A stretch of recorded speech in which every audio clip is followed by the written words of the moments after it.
Without life, there can be no liberty. Without liberty, there is no happiness.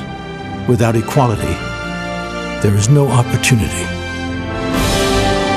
America has strived since its founding to promote equality under the law, to correct injustices, and to ensure opportunity for all. It is a work in progress, not always perfect. Some look at American opportunity and see only problems. They want equal outcome, not equal opportunities. They criticize without solutions, demand wealth without work. Their ways are historical failures evidenced by tyranny and poverty, a prevailing darkness in every country it has been tried. The American dream, inspired by American opportunity, is the engine of entrepreneurship. Oh, it's beautiful, Mike. The inspiration to the greatest inventions, the highest achievements, and establishing a quality of life second to none, providing jobs, creating futures, fulfilling dreams. In America, opportunity preserves individual freedom. It leads to exceptionalism. It's a bright, shining light, an example for all to see.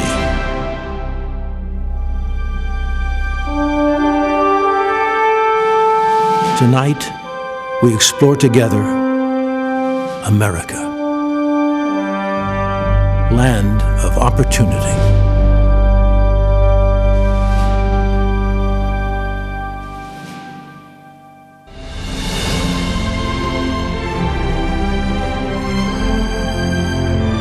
From Washington, D.C., welcome to the 2020 Republican National Convention.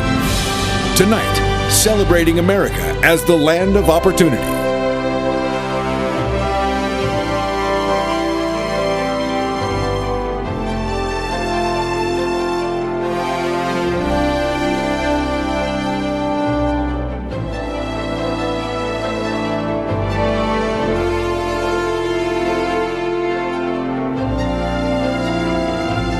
I'm going to invite you to join your faith with mine, and let's pray in agreement. Lord, we come before you to ask for your spirit of peace to come over hurting communities in Wisconsin tonight. We pray for healing and comfort to Jacob Blake and his family. We pray for your protection over those who put their lives in harm's way to bring safety and security to our streets. We pray that the truth and justice will be at the heart of all decisions that are made by our leaders, and that we as a people will seek reconciliation with you as we do the same with each other. Thank you, Lord, for your goodness over our lives, for your blessing over our nation, for your guiding hand over every person that calls the United States of America their home. Lord, we thank you for all that have gone before us and have sowed seeds of sacrifice for our freedom, for our prosperity, and for our peace. Those that gave their lives so that we could live and achieve the American dream.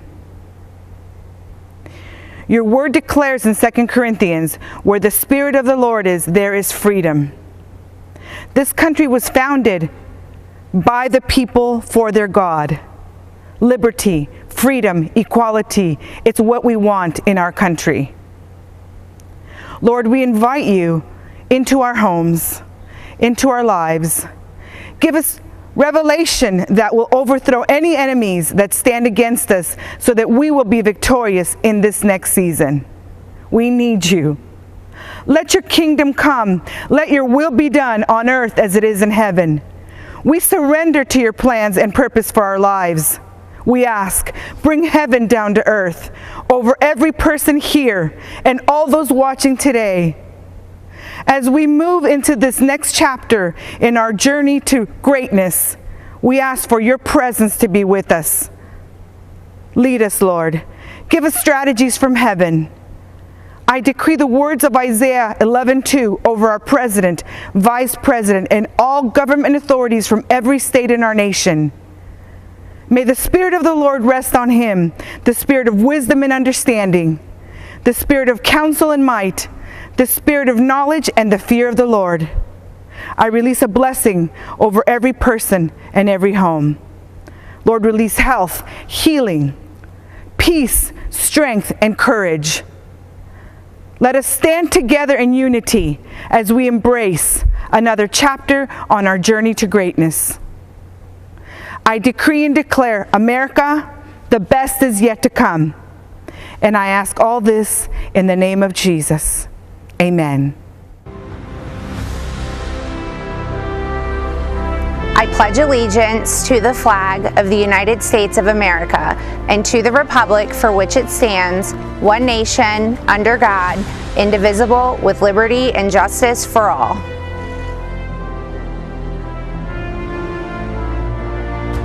Yat-e. I'm Myron Lizer, the Vice President of the Navajo Nation.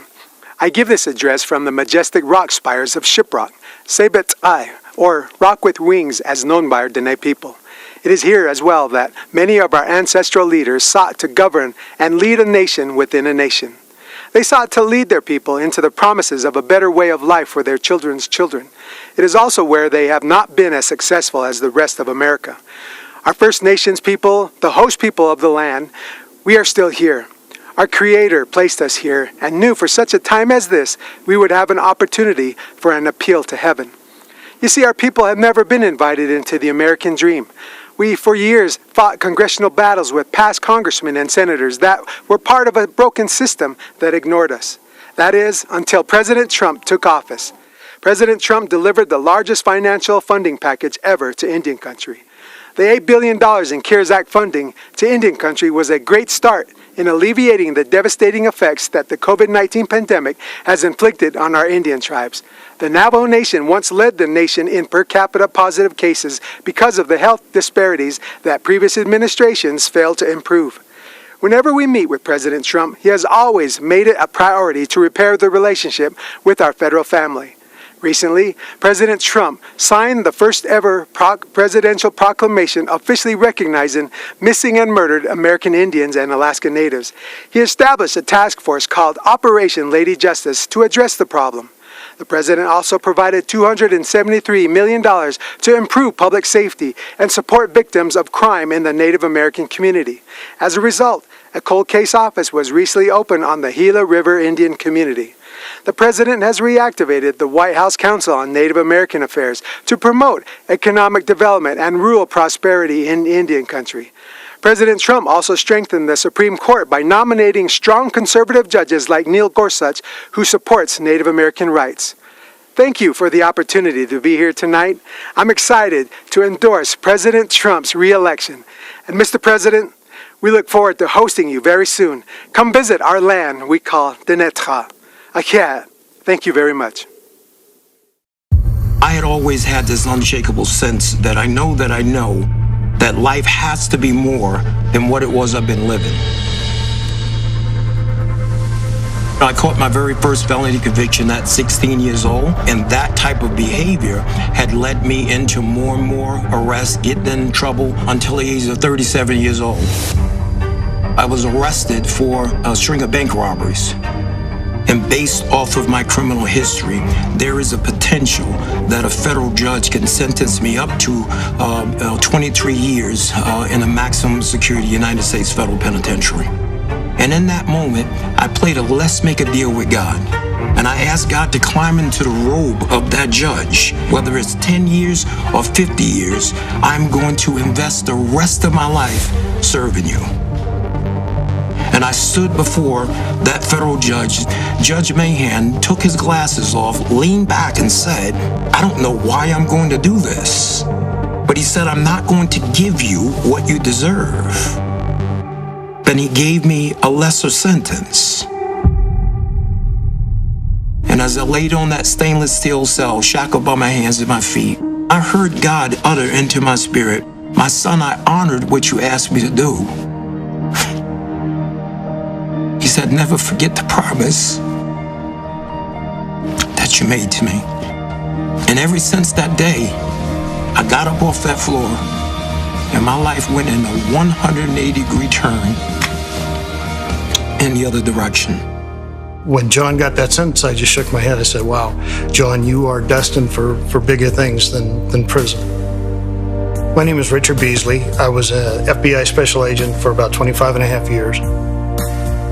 It was something about his demeanor when he walked into that room. I had this feeling like everything is going to be okay. Then when he got out, he gave me a call and says, "Hey, Rich, let's have lunch." So I met him at a McDonald's, and he's got a Bible with him. I've seen that before where guys have used a Bible as a prop. It took me about 30 seconds to understand that this was not a prop with John. He was a changed guy from the man that I arrested, several years before. When I saw the way that he treated me fairly, I saw the man behind the suit. I started thinking, man, if that worked for me with this law enforcement officer, how can I multiply that and get more law enforcement officers involved so that we can impact this on a larger scale?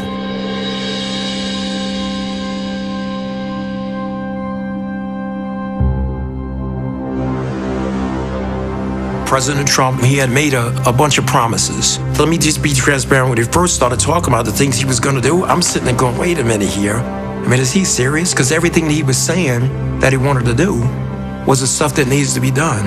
And before he walked out that meeting that day, I promised I'll make it out there to come speak at one of your graduations. I heard that they were phenomenal. When he stood there in that graduation and he went out of his way to shake the hand of every one of those 29 graduates, set them on a whole nother vista of life because they had the office of the President of the United States. The promises that he made was promises that he kept. 2 years ago, I was honored to tell John Ponder's story of transformation in the Rose Garden on the National Day of Prayer. Today, I'm thrilled to welcome him back to the White House. John's life is a beautiful testament to the power of redemption.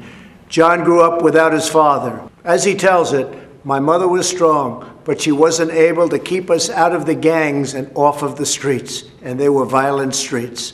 At the age of 38, he was arrested for bank robbery. While John was in prison, he began reading the Bible and listening to Christian radio. One day he heard Reverend Billy Graham on the radio proclaim, "Jesus wants to be Lord of your life." On that day, John dedicated his life to Christ. He spent the rest of his time in prison studying the Bible. When he was released, he heard a knock at his door. It was the officer who put him in jail, FBI Special Agent Richard Beasley, who said, "I want you to know that I've been praying for you." Now, Richard and John are best friends, and we are grateful that Richard is here with us today. In the last 10 years since John was released, he has created one of the most successful reentry programs, Hope for Prisoners in Las Vegas. I was glad to speak there earlier this year. As John says, Hope for Prisoners is a movement that began as a dream in a tiny prison cell and is now making a difference in the lives of thousands, truly bringing hope that there is an opportunity and a community that is waiting and willing to offer them a second chance. John, we honor your devotion to showing returning citizens that they are not forgotten. We believe that each person is made by God for a purpose. I will continue to give all Americans, including former inmates, the best chance to build a new life and achieve their own American dream, and a great American dream it is. Now I'd like to ask John and Richard to say a few words. I can't tell you how grateful I am to have the opportunity to speak here today. Not so long ago, my life was running from the police, fearing the police, and avoiding the police. Not because of anything that the police had done to me personally, but due to the animosity I had allowed to grow inside of me, making me believe that they were my enemy. But today, praise God, I am filled with hope. A proud American citizen who has been given a second chance. My transformation began in a prison cell where I found myself a 3-time convicted felon facing yet another sentence. I gave my life to Jesus and made him a promise that I would spend the rest of my days helping others like me. My first help and support came from the unlikeliest of places, the FBI agent who arrested me, Richard Beasley. He is now a dear friend and has been a source of encouragement to me throughout my entire journey. I am grateful for the men and women of the Las Vegas Metropolitan Police Department who volunteer their time to people who are returning to our local community after incarceration. These are the real-life heroes who put their lives on the line every day, armed with the promise that they made to protect and to serve, have made a tremendous impact in the lives of men and women reintegrating back into our society. My hope for America is that formerly incarcerated people will be afforded the opportunity to take advantage of the fact that we live in a nation of second chances. My hope for America is that law enforcement and people in the communities across our country can come together and realize that as Americans, we have more in common than we have differences. My hope for our great nation is to continue on this path we are on of being the most prosperous country in the world. I'm so proud of John with his life's turnaround and for all the lives that he's helped to change. It may be hard to believe that as a retired FBI agent, one of my best friends is a person I arrested for bank robbery. When I met John 15 years ago, he was angry, scared, frustrated, and anxious about his future. On the drive to prison, I stopped at a convenience store and bought John a coffee and a donut. After he was sentenced, John sent me a necktie and a note thanking me for treating him like a gentleman. 5 years later, when he got out of prison, John called me and wanted to meet for lunch. He was a different man. He talked about starting a reentry program for men and women coming out of prison. Over time, John earned the trust and respect of the law enforcement community, many of whom volunteer in John's Hope for Prisoners program. I'm grateful for President Trump's commitment to criminal justice reform. On February 20th of this year, he was the guest speaker at the Hope for Prisoners graduation. He stayed much longer than scheduled to hand out diplomas to the 29 men and women who graduated that day. What a sight. The most important man in a free world shaking hands and pledging his administration's support to ex-offenders. Their families were there, the community was there. What a great second chance. I also appreciate President Trump's support for law enforcement. I always felt like I had strong support as an FBI agent, but there's nothing worse than knowing you're being second-guessed when you're doing your job. In certain parts of our country right now, law enforcement doesn't feel like they have the support from their local leaders. They're being painted with a broad brush, unfairly, with calls for defunding. But as President Trump knows, the overwhelming percentage of law enforcement officers are good, smart people who are doing their jobs very well. And they can change the world working with people like John. Thank you. So now I'd like to invite John's wife, Jamie, to join us as I grant John, I'm not sure you know this, a full pardon. So I don't know if you know that, Jamie.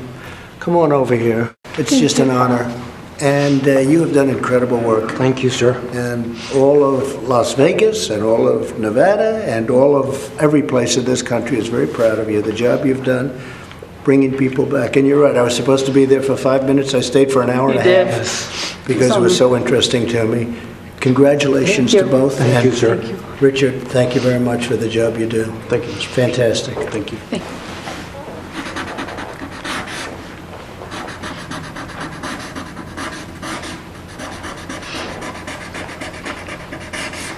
Okay.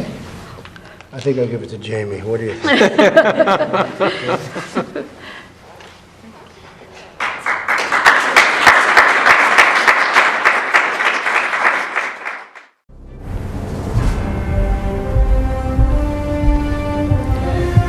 Good evening. I'm Senator Rand Paul from Kentucky. Donald Trump and I met many years ago, before he was running for anything. When I first met him, I recall being struck by how down-to-earth he was. He seemed like just a normal guy. Okay, a normal guy with his own plane and helicopter, but who's counting? I was planning a medical mission trip to Guatemala to perform charity eye surgeries, and we needed money to fund the trip. Donald Trump offered to help and immediately came through for us. Not only did he support my medical mission to Guatemala, but he also contributed to another mission trip to Haiti a year later. We performed hundreds of cataract surgeries in both countries. Nothing is more amazing than removing the bandages from a person's eyes and watching them as they see their loved ones again. Donald Trump helped me make that happen. A few years later, we were opponents, both running for president, and we all know how that turned out. But I'm proud of the job Donald Trump has done as president. I don't always agree with him, but our occasional policy differences are far outweighed by our significant agreements. But more important than simple agreement is accomplishment. President Trump gets things done. When some in Congress wanted a so-called revenue-neutral tax plan, Donald Trump and I worked together to make sure that it was a true tax cut.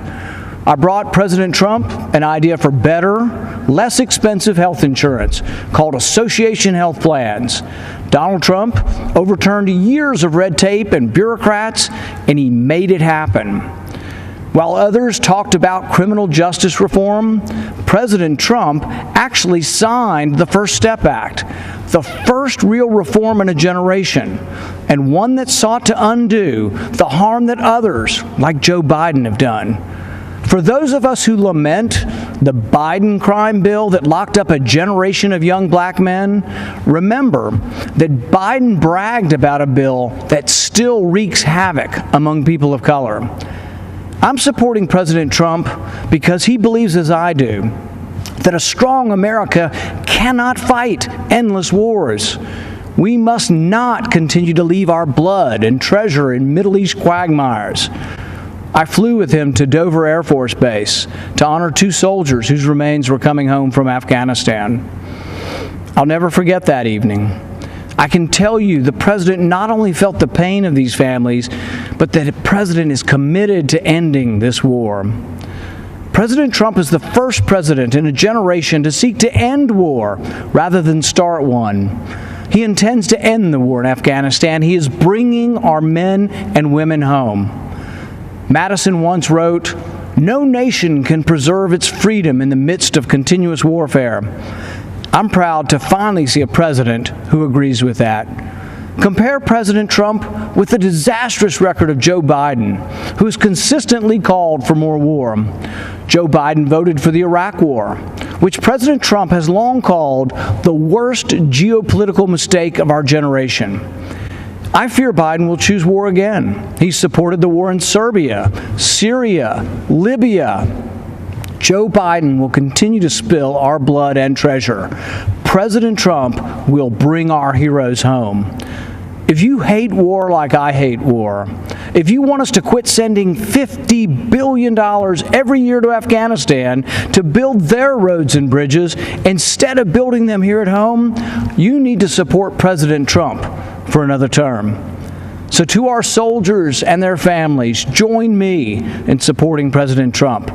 To those of you who want lower taxes and better, less expensive health care, join me in supporting President Trump. To those of you who want to stand up and fight the socialists poisoning our schools and burning our cities, join me in supporting President Trump. Let's rebuild America together.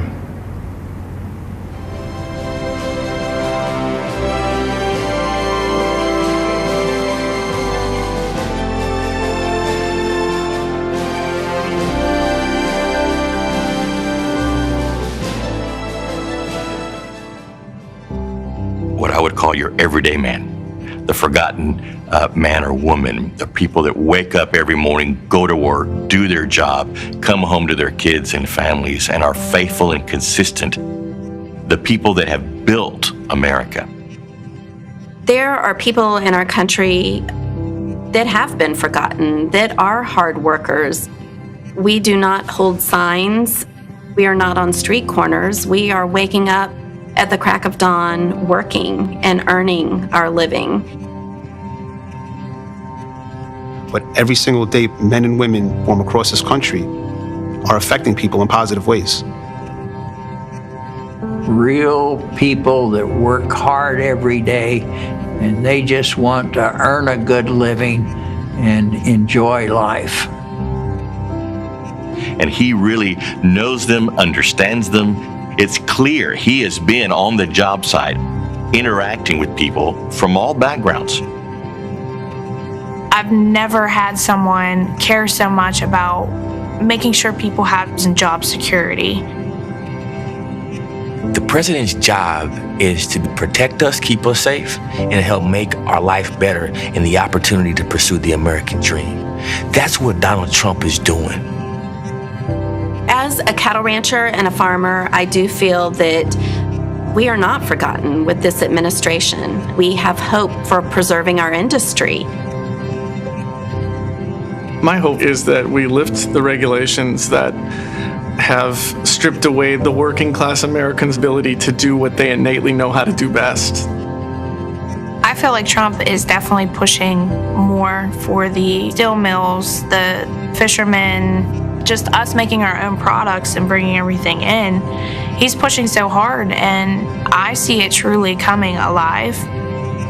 I do feel that President Trump has the interests of all those Americans tied together. I really do.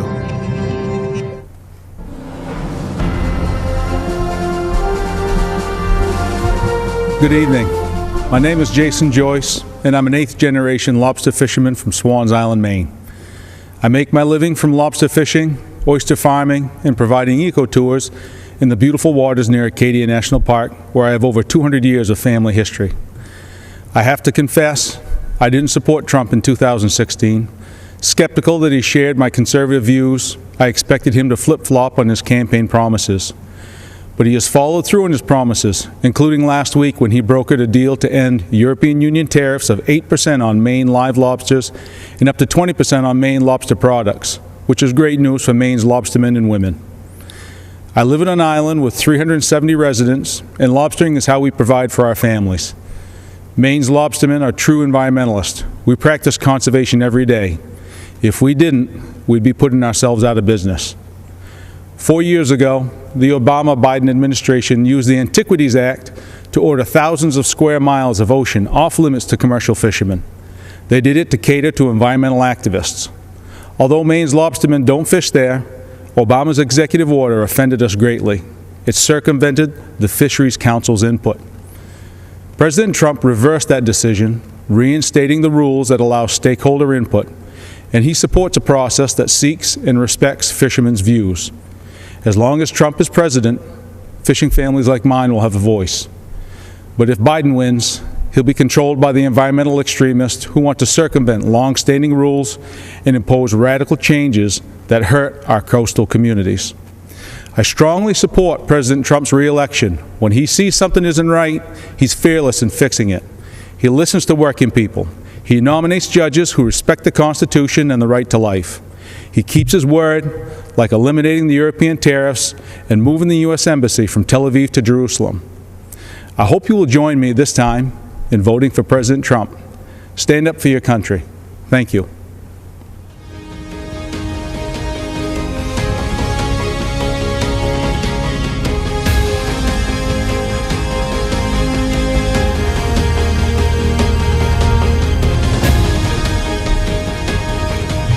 Good evening. My name is Chris Peterson.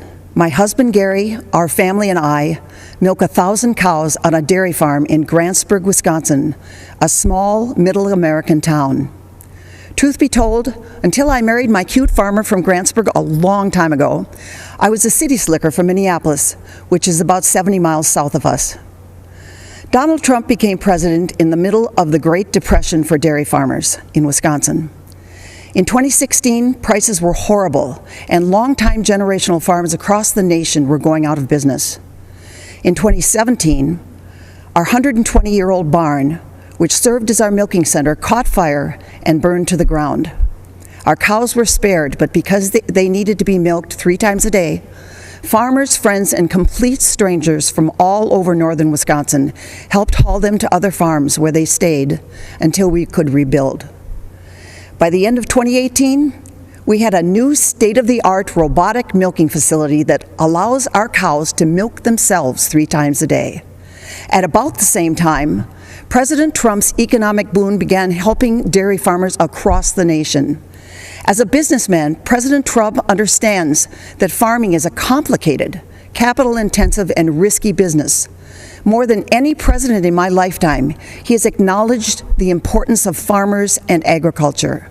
That support and focus on negotiating new trade deals gave us the confidence to rebuild our barn and dairy operation.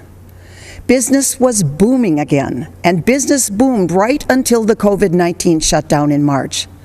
Many people probably don't realize that our country is one of the few in the world that produces nearly all of its own food. Fewer still understand how close our food production and distribution system came to collapsing this past spring. But President Trump understood and again took steps to provide the supports we needed. President Trump took the necessary action knowing that agriculture is our backbone and strength, critical to our national security. Our entire economy and dairy farming are once again roaring back. One person deserves the credit and our vote: President Donald J. Trump.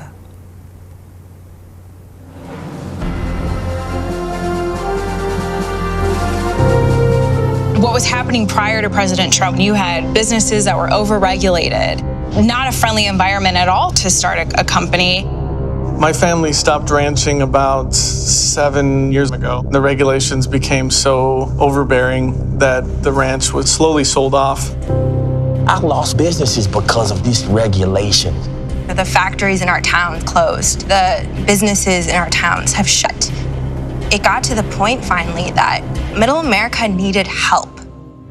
President Trump came in and was able to shed light on an area that had been so long left behind. Tax Cuts and Jobs Act was huge, especially for a community like ours that has a lot of small businesses, manufacturing, deregulation, fair trade, real life policy changes that affected real Americans. An amazing opportunity to get ahead, to have our businesses, to have our children educated, of school choice. That is something that's huge for parents right now, especially Black moms whose kids are trapped in failing school districts.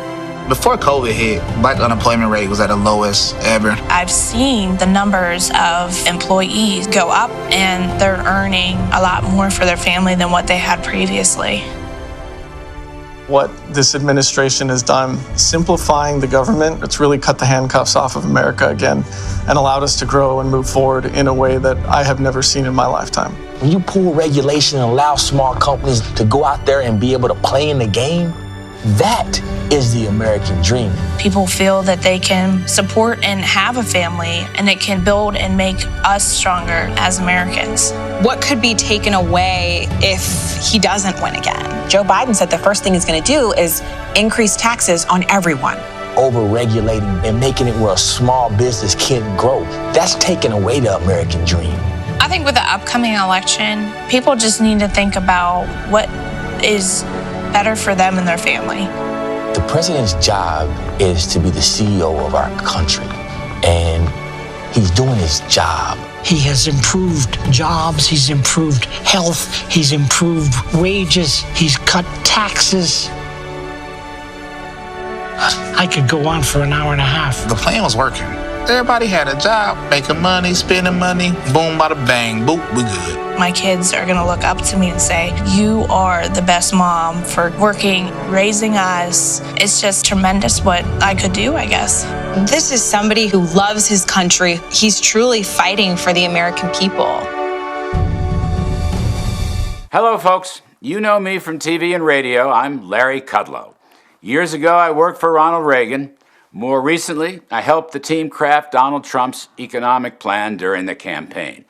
It was a roaring success. Inheriting a stagnant economy on the front end of recession, the program of tax cuts, historic rollback of onerous regulations that crippled small business, unleashing energy to become the world's #1 producer, and free, fair, and reciprocal trade deals to bolster manufacturing, agriculture, technology, and other sectors.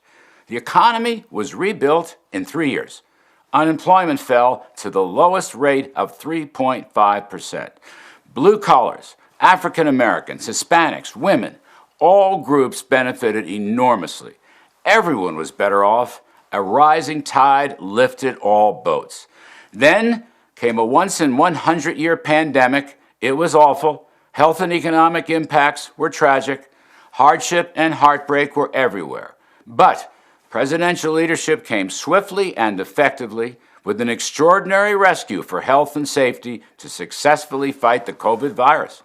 A great bipartisan rescue also saved the economy. Right now, Our economic health is coming back. With emergency spending and tax cuts, Americans are going back to work. There's a housing boom, there's an auto boom, a manufacturing boom, a consumer spending boom. Stocks are in record territory. A V-shaped recovery is pointing to better than 20% growth in the second half of this year. Now, looking ahead, more tax cuts and regulatory rollback will be in store. Payroll tax cuts for higher wages, income tax cuts for the middle class, capital gains tax cuts for investment, productivity, and jobs. Much more regulatory relief for small businesses. In economic terms, folks, this is no time for a $4 trillion tax hike. Coming out of the deep pandemic, who in their right mind would pick the pockets of taxpayers and drain money from their wallets and purses? Look, our economic choice is very clear. Do you want economic health, prosperity, opportunity, and optimism? Or do you want to turn back to the dark days of stagnation, recession, and pessimism? I believe there can't be better economic policies than we've had in recent years. So I say, stay with them. Thank you.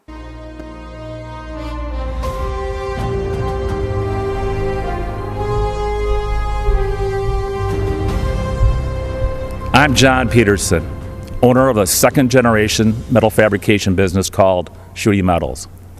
We've been stamping our products and services made in the USA since 1957. My brother and I purchased the business from my uncles almost 38 years ago. What was a 12-person shop has now grown into a company employing 165 people today. Like most companies that are successful over the long run, we had to reinvent ourselves as the market changed. 6 years ago, we invested heavily in our business, just as a great recession appeared. Barack Obama and Joe Biden, two career politicians who knew nothing about business, couldn't get the government out of our way, and it put our business in a tailspin. Sadly, we were forced to make decisions, which included cutting staff. A torturous experience when our employers are like family. The Obama-Biden era banking regulations left us no choice. It tied our lenders' hands, and it deprived us of the lifeblood of our business, capital. We scratched and we clawed for 2 years, and then everything changed. Donald Trump was elected president, and he knew what it was like to build a company and create jobs. One of the first things he did was to cut red tape and put an end to draconian-type banking regulations. He also cut taxes on small businesses, allowing us to be more competitive both domestically and internationally. In fact, we increased revenues by 25% for 2 years in a row. By getting rid of the job-killing NAFTA and negotiating the U.S.-Mexican-Canada trade agreement, President Trump ensured a more competitive playing field for American companies. Even with all the challenges presented by the coronavirus, President Trump is rebuilding, and our economy is roaring back again. But when I hear that Joe Biden is ready to raise taxes, crush us with regulations, and weaken our international trade position, I shudder. We simply cannot endure a Biden-induced recession. Some will struggle, some will not survive, and working men and women of America will get crushed yet again. This is not time to hand our government over to a washed-up career politician who will be nothing but a puppet of the radical left Democrats. As a lifelong resident of Wisconsin, I'm a fan of the Badger football team. Many may not realize that the Wisconsin Badgers and the president share 3 common qualities. They are smart, they're tough, and they're dependable. As a businessman, I can tell you that those qualities we need in our country's leader, and that's why we need to re-elect Donald J. Trump. Thank you, and God bless America.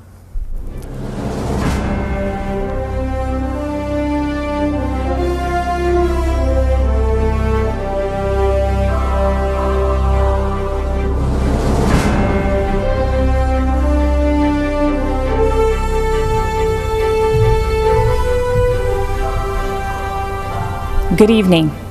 I'm Sissy Graham Lynch, and I'm honored to speak to you tonight about something that is so important to all of us, our faith. As Americans, we know the first line of the First Amendment protects our freedom of religion. But what we often forget, the actual words are free exercise of religion. That means living out our faith in our daily lives, in our schools, in our jobs, and yes, even in the public square. Our founders did not envision a quiet, hidden faith. They fought to ensure that the voices of faith were always welcomed, not silenced, not bullied. But during the Obama-Biden administration, these freedoms were under attack. Democrats tried to make faith organizations pay for abortion-inducing drugs. Democrats tried to force adoption agencies to violate their deeply held beliefs. Democrats pressured schools to allow boys to compete in girls' sports and use girls' locker rooms. Those are the facts. But then, we, the people, elected Donald Trump. People of faith suddenly had a fierce advocate in the White House. He appointed judges who respect the First Amendment. He supported religious beliefs in court. He ensured religious ministries would not be forced to violate their beliefs. He withdrew the policies that placed our little girls at risk. And on the world stage, President Trump became the first president to talk about the importance of religious freedom at the United Nations, giving hope to people of faith around the world. In America, we have not yet experienced physical persecution, even though the left has tried to silence us. Even during the pandemic, we saw how quickly life can change. Some Democratic leaders tried to ban church services, while marijuana shops and abortion clinics were declared essential. But you know what truly is essential? Our right to worship freely and live our faith in every aspect of life. The Biden-Harris vision for America leaves no room for people of faith. Whether you're a baker, a florist, or a football coach, they will force the choice between being obedient to God or to Caesar, because the radical left's God is government power. So in the words of my grandfather, Billy Graham, let us stand for political freedom, moral freedom, religious freedom, and the rights of all Americans, and let's never give in to those who would attempt to take it from us.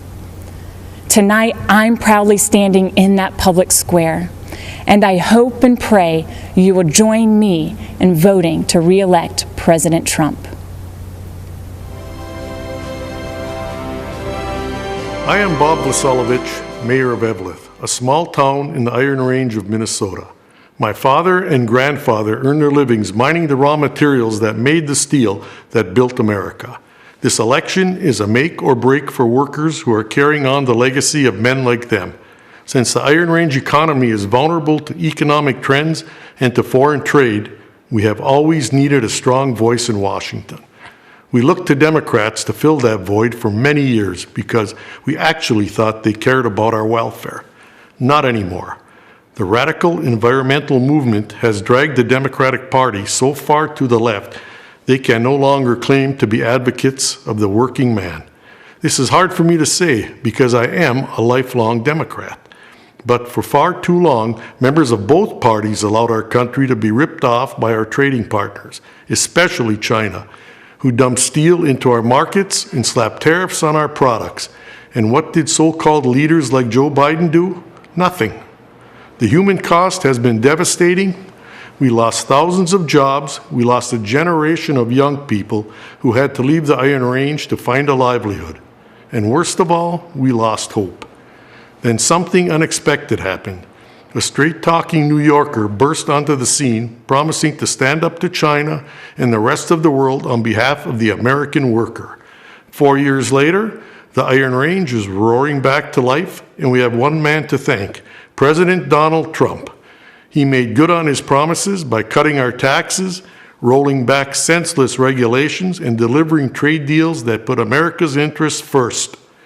But the fight is not over. Joe Biden has allowed radicals like AOC to craft his environmental policies. Their so-called Green New Deal is a job-killing disgrace dreamt up by people who don't live in the real world.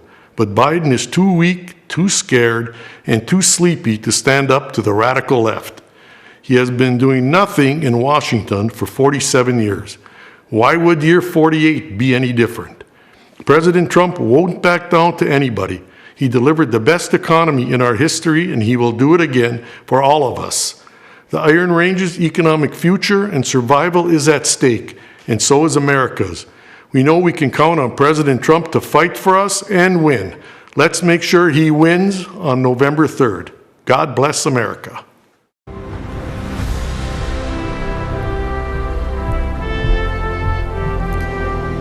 My name is Abby Johnson, and I spent 8 years working for Planned Parenthood, but today I'm a pro-life activist. When I was in college, Planned Parenthood approached me at a volunteer fair. They talked about helping women in crisis and their commitment to keep abortion safe, legal, and rare. I was convinced to volunteer and later offered a full-time job as a medical assistant before my promotion to director of the clinic.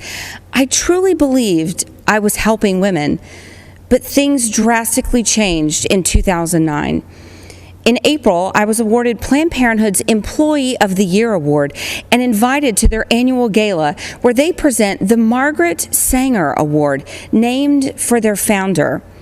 And Margaret Sanger was a racist who believed in eugenics. Her goal when founding Planned Parenthood was to educate the minority population. Today, almost 80% of Planned Parenthood abortion facilities are strategically located in minority neighborhoods. And every year, Planned Parenthood celebrates its racist roots by presenting the Margaret Sanger Award. Later in August, my supervisor assigned me a new quota to meet, an abortion quota. I was expected to sell double the abortions performed the previous year.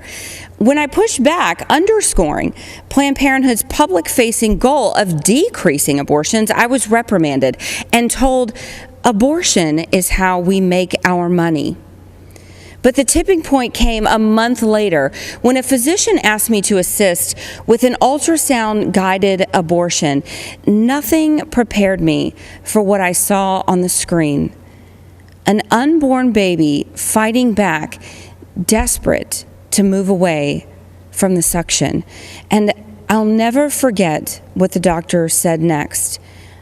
"Beam me up, Scotty."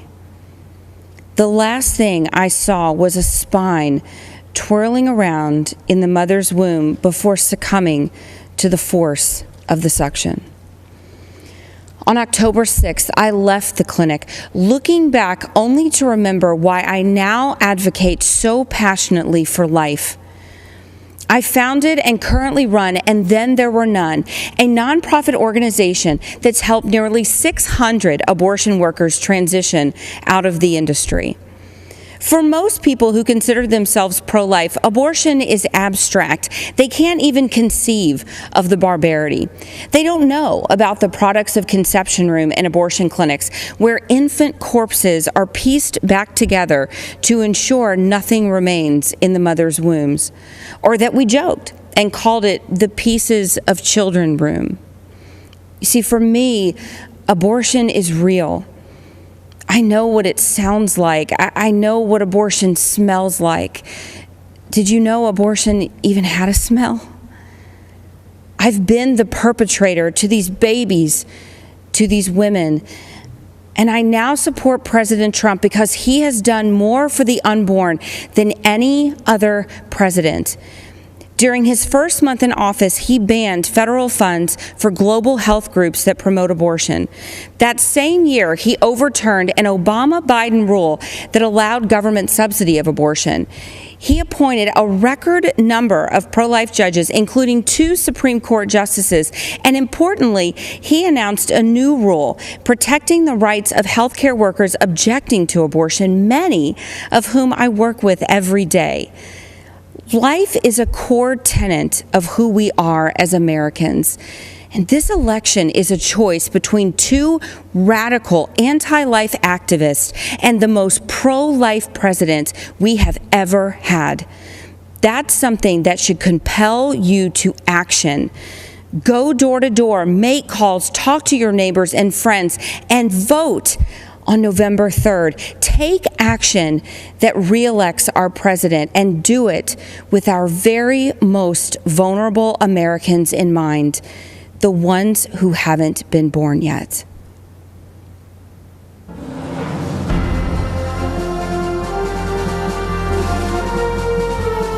It began as a class trip to join thousands for the annual March for Life. These Catholic young men traveled from Kentucky to stand up for what they believed in. But what happened was something very different. Crackers with Make America Great hat on. You little dirty crackers, your day coming. Young Klansmen. Look at that Make America Great Again hat. Social media, the news, and even celebrities launched a campaign of persecution that was completely false against a boy in a Make America Great Again hat. The MAGA hat carries a certain connotation that provokes a conditioned reaction. I blame that kid. What a little crap. Everyone that sees that smug look wants to punch that kid. Nicholas Sandman received death threats, and his school was forced to close. Tonight, Nicholas tells his story. Good evening, everyone. My name is Nick Sandman, and I'm the teenager who was defamed by the media after an encounter with a group of protesters on the steps of the Lincoln Memorial last year. Before I begin, I'd like to thank President Trump for the opportunity to share some of my story and why it matters so much to this November's election. In 2019, I attended the March for Life in Washington, D.C., where I demonstrated in defense of the unborn. Later that day, I bought a Make America Great Again hat because our president, Donald Trump, has distinguished himself as one of the most pro-life presidents in the history of our country, and I wanted to express my support for him too. Looking back now, how could I have possibly imagined that the simple act of putting on that red hat would unleash hate from the left and make myself the target of network and cable news networks nationwide? Being from Kentucky, the birthplace of Abraham Lincoln, my classmates and I visited the Lincoln Memorial. I found myself face to face with Nathan Phillips and other professional protesters looking to turn me into the latest poster child showing why Trump is bad, while the media portrayed me as an aggressor with a relentless smirk on my face.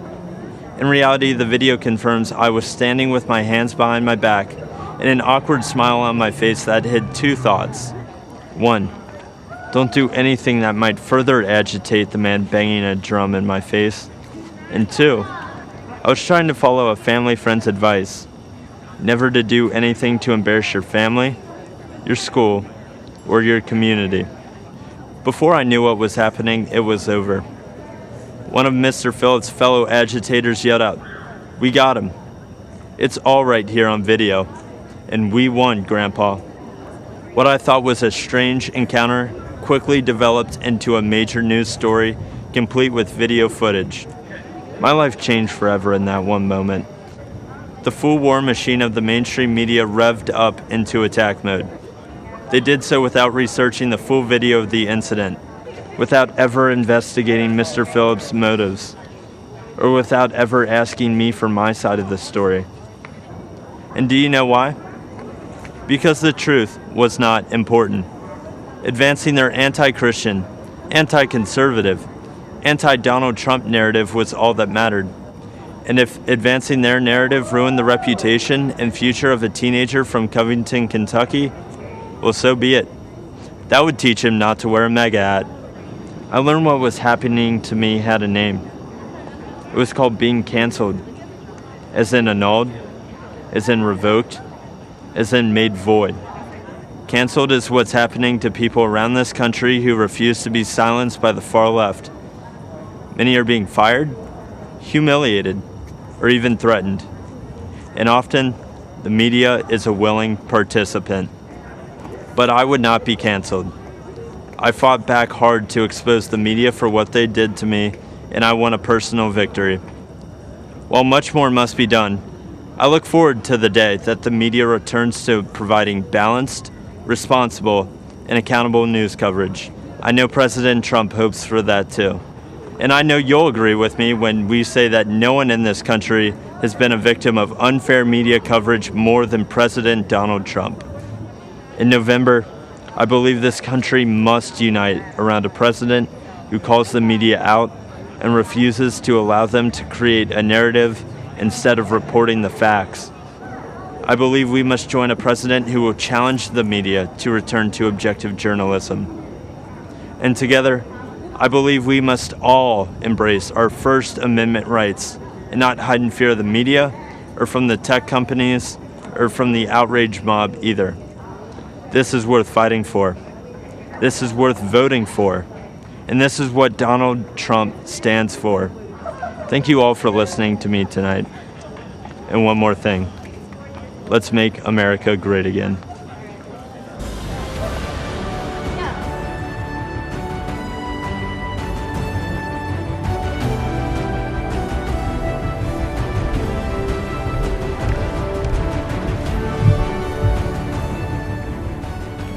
I'm Pam Bondi. Our party's theme tonight is America, the Land of Opportunity. And listening to the stories of discoveries and deliverance, you can't help but be proud to call this country home. But for Joe Biden, it's been the land of opportunism, not opportunity. As a career prosecutor and former Attorney General of Florida, I fought corruption, and I know what it looks like, whether it's done by people wearing pinstripe suits or orange jumpsuits. At the Democrats' convention, we were told to look at Joe Biden as the model of integrity. But when you look at his 47-year career in politics, the people who benefited are his family members, not the American people. Let's take a closer look. We all know about Joe's son, Hunter Biden. A corrupt Ukrainian oligarch put Hunter on the board of his gas company, even though he had no experience in Ukraine or in the energy sector. None. Yet he was paid millions to do nothing. He only had one qualification that mattered. He was the son of the man in charge of distributing U.S. aid to Ukraine. And recently reported information revealed that a few months after Hunter Biden joined that corrupt company's board, the Obama-Biden State Department began doing business with them, even when it remained under investigation for corruption. And it gets worse. That very same company was being investigated by a Ukrainian prosecutor. Joe Biden, the Vice President of the United States, threatened to withhold aid to Ukraine unless that same prosecutor was fired. And then he was fired. Hunter only resigned from that board just before his dad announced his campaign for president. Now let's talk about China. Fact. Joe Biden flew to China on Air Force Two with Hunter along for the ride. They said he was just there as a family member, but we know that's untrue. In Beijing, Hunter didn't just go sightseeing. He had meetings with his Chinese bank partners. Hunter even arranged for his dad to meet with one of the partners. 10 days later, those Chinese communist bankers approved millions to go to Hunter's firm. And those bankers work for the Chinese Communist Party, which oppresses their people, cheated American workers for decades, and covered up a deadly virus. To this day, Hunter controls a 10% stake in that firm. And Joe Biden's done more than look the other way on China. He said, "The Chinese aren't our competition. Come on, man, they're not bad folks." Come on, Joe. Talk to the folks in Middle America who lost countless jobs to China while your son was getting rich with them. But there's more. Fact. There have been numerous press reports that have shown other close Biden family members benefited from Joe's 47-year political career. Joe Biden was point person on Iraq. The president of a construction firm met with Biden's team in the White House, and then who did they hire to build thousands of houses in Iraq? Joe Biden's close family member, who, you guessed it, had no experience in the industry and no experience in Iraq. A company official bragged that it helps to have a family member, the vice president, as partner. The family member put it more bluntly by saying, "There's a line of 747s filled with cash ready to invest." Now let's follow the money down south. Again, as reported in the press, yet another close family member of Joe's set his sights on Costa Rica and Jamaica, where millions of dollars flowed from the Obama-Biden administration in taxpayer-backed loans to projects linked to, yes, that same family member. These aren't isolated incidents. It is a deliberate pattern of conduct. And that's just what he did as vice president. Imagine what he'd do as president. How many American families would be allowed to get away with this? Why should there be one standard for the elite political class and another set of rules for the rest of us? When millions of Americans voted for Donald Trump, they knew he'd be different, and he is. He's a tough, no-nonsense outsider who can't be bought or intimidated. He won't even take a paycheck from the American people. He donates his paycheck to charities across this country. Democrats have been lecturing America about integrity for 4 years, while their nominee has been writing the textbook on abuse of power for 40 years. If they want to make this election a choice between who's saving America and who's swindling America, bring it on. Joe says he'll build back better. Yeah, build the Bidens back better. Our president is in this to build a safer, better, and stronger America, and he will finish what he started to keep this a real land of opportunity for everyone. If you want to check your voting status, secure your ballot, or register to vote, text VOTE to 88022. Remember, the best is yet to come.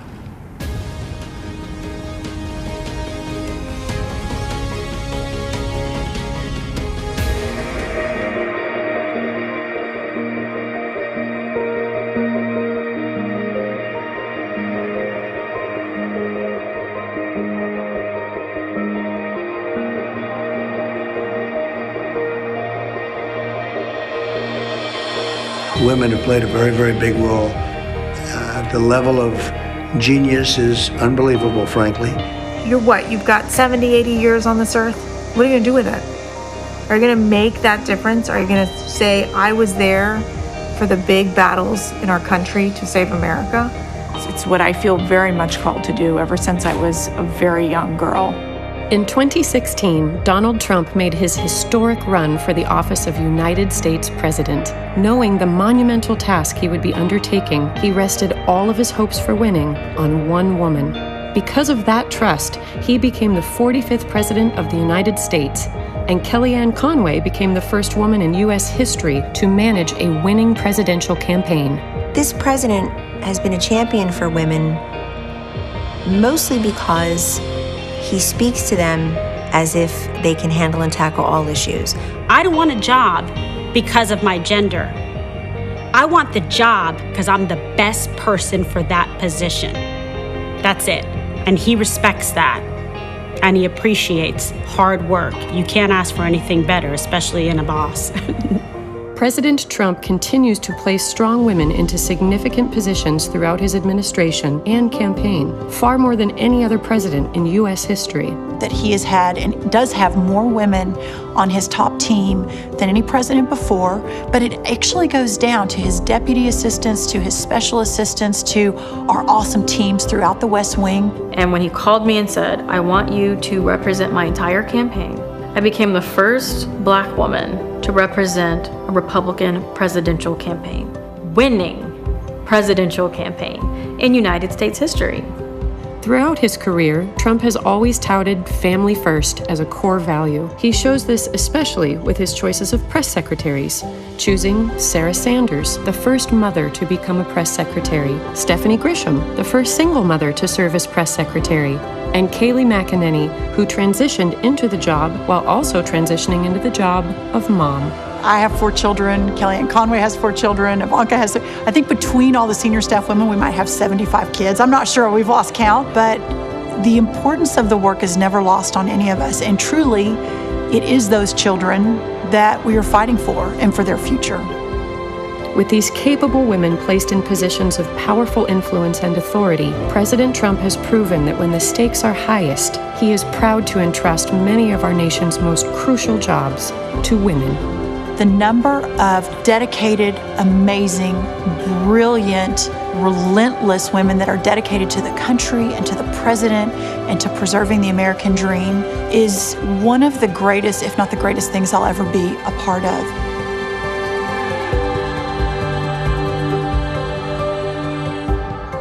Only the president would say, let's take that stay-home mom and have her run the party. What a smart guy.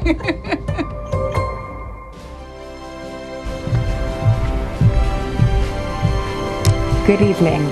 I'm Tiffany Trump. Since speaking at the Republican convention 4 years ago, so much has changed for the world, for our country, and for my family. Like so many students across the world, I graduated from law school during the pandemic. Our generation is unified in facing the future in uncertain times, and many of us are considering what kind of country we want to live in. As a recent graduate, I can relate to so many of you who might be looking for a job. My father built a thriving economy once, and believe me, he will do it again. This election, I urge each and every one of you to transcend political boundaries. This is a fight for freedom versus oppression, for opportunity versus stagnation, a fight to keep America true to America. I urge you to make judgment based on results and not rhetoric. If you believe in criminal justice reform, there is only one president that passed the First Step Act, giving people a second chance, a chance at a life once again. And if you believe in expanding quality and affordable health care, only President Trump, my father, signed the right to try into law, the Favored Nations Clause, and other actions to lower drug prices and keep Americans from getting ripped off. People must recognize that our thoughts, our opinions, and even the choice of who we are voting for may and are being manipulated and visibly coerced by the media and tech giants. If you tune into the media, you get one biased opinion or another. And what you share, if it does not fit into the narrative that they seek to promote, then it is either ignored or deemed a lie, regardless of the truth. This manipulation of what information we receive impedes our freedoms. Rather than allowing Americans the right to form our own beliefs, this misinformation system keeps people mentally enslaved to the ideas they deem correct. This has fostered unnecessary fear and divisiveness amongst us.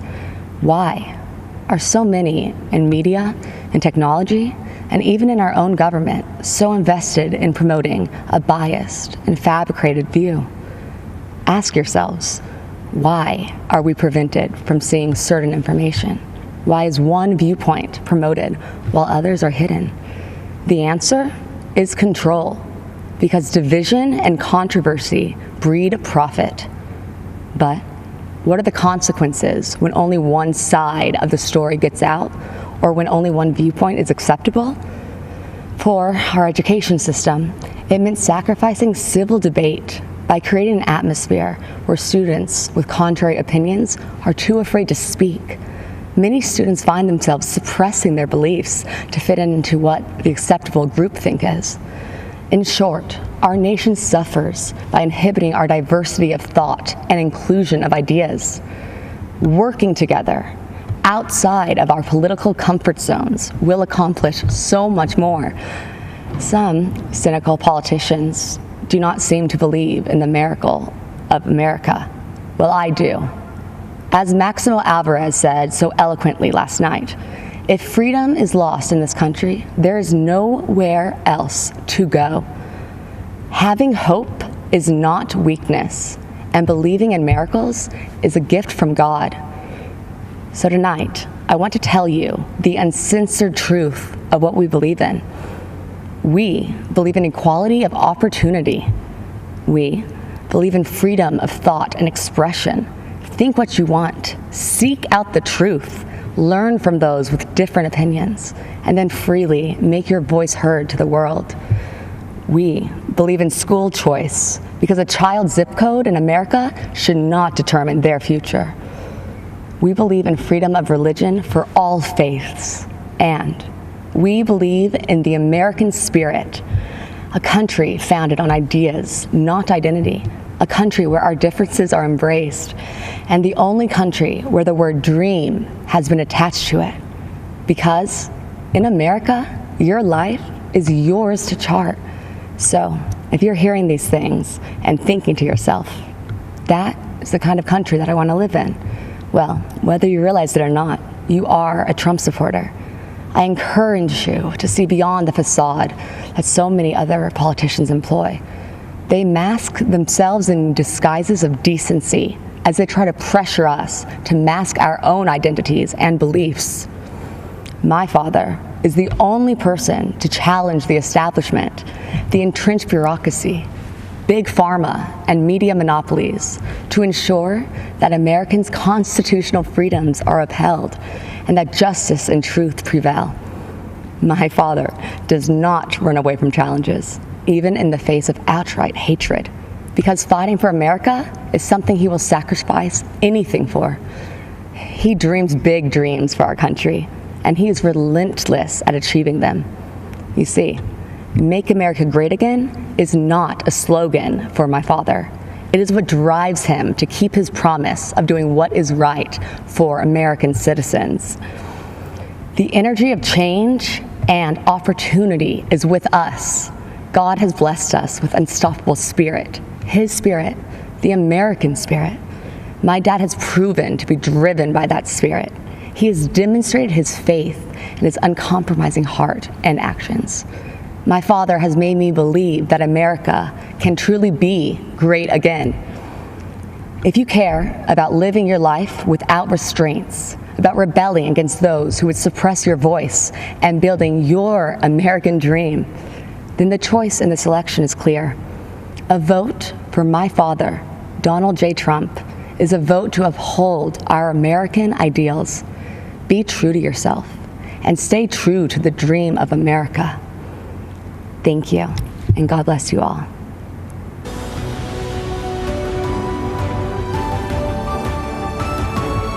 I'm Kim Reynolds, Governor of the great state of Iowa.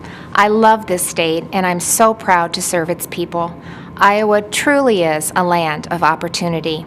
It's the birthplace of the computer, it's a landmark of the financial services industry, and as so many of you already know, it's filled with farmland that feeds and fuels the world. It's also home to people who care for one another, who work hard, who love this country, and are truly grateful for the freedoms it provides. As I like to say, Iowa is one big small town. Neighbor helping neighbor is in our DNA. From the sick farmer who can't harvest his crops, to the single mom who loses her job and is struggling to get back on her feet, the town, the community, helps them get through it. But what happens when a storm rips through almost the entire state? When it's not one farmer who lost his crop, but hundreds.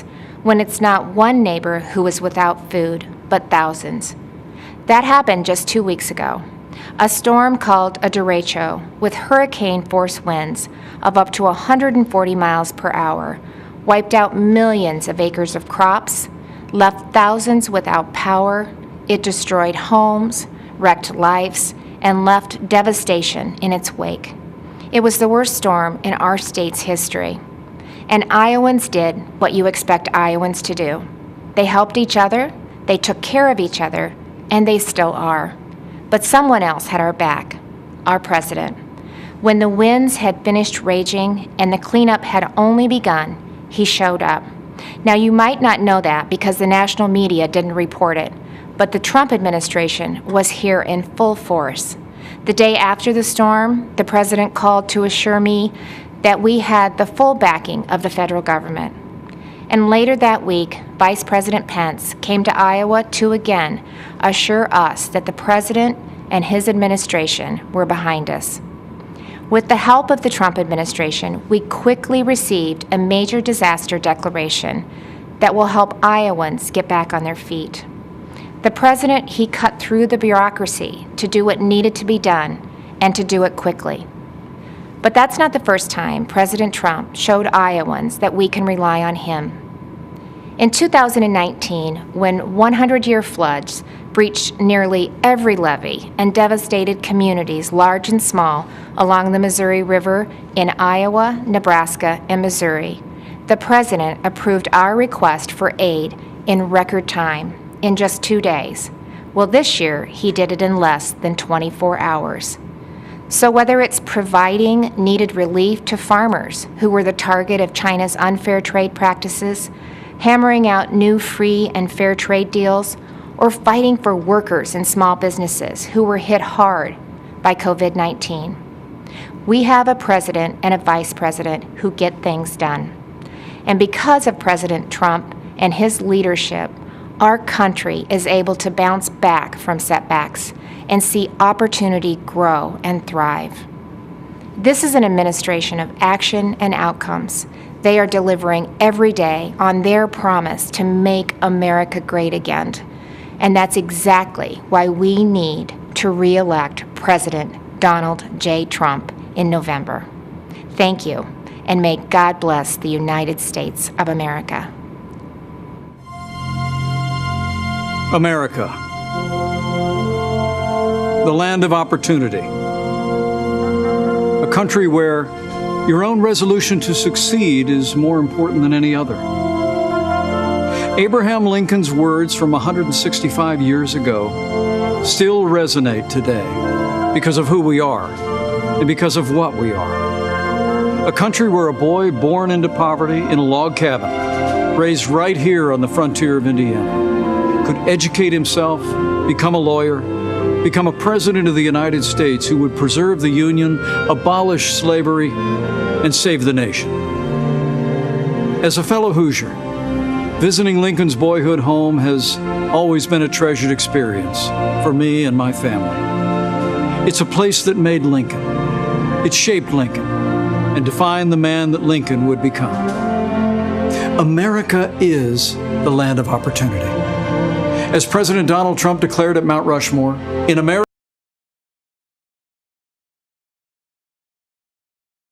you can do anything. You can be anything. And together, we can achieve anything. Every day, President Donald Trump is fighting to protect the promise of American liberty. Every day, our president's been fighting to expand the reach of the American dream. And on every single day, without fail, President Donald Trump has been fighting for you. So tonight, I'd like to introduce you to a few remarkable Americans who represent that solemn pledge, who embody our president's unbreakable devotion to ensuring that America is a land of unlimited opportunity for all.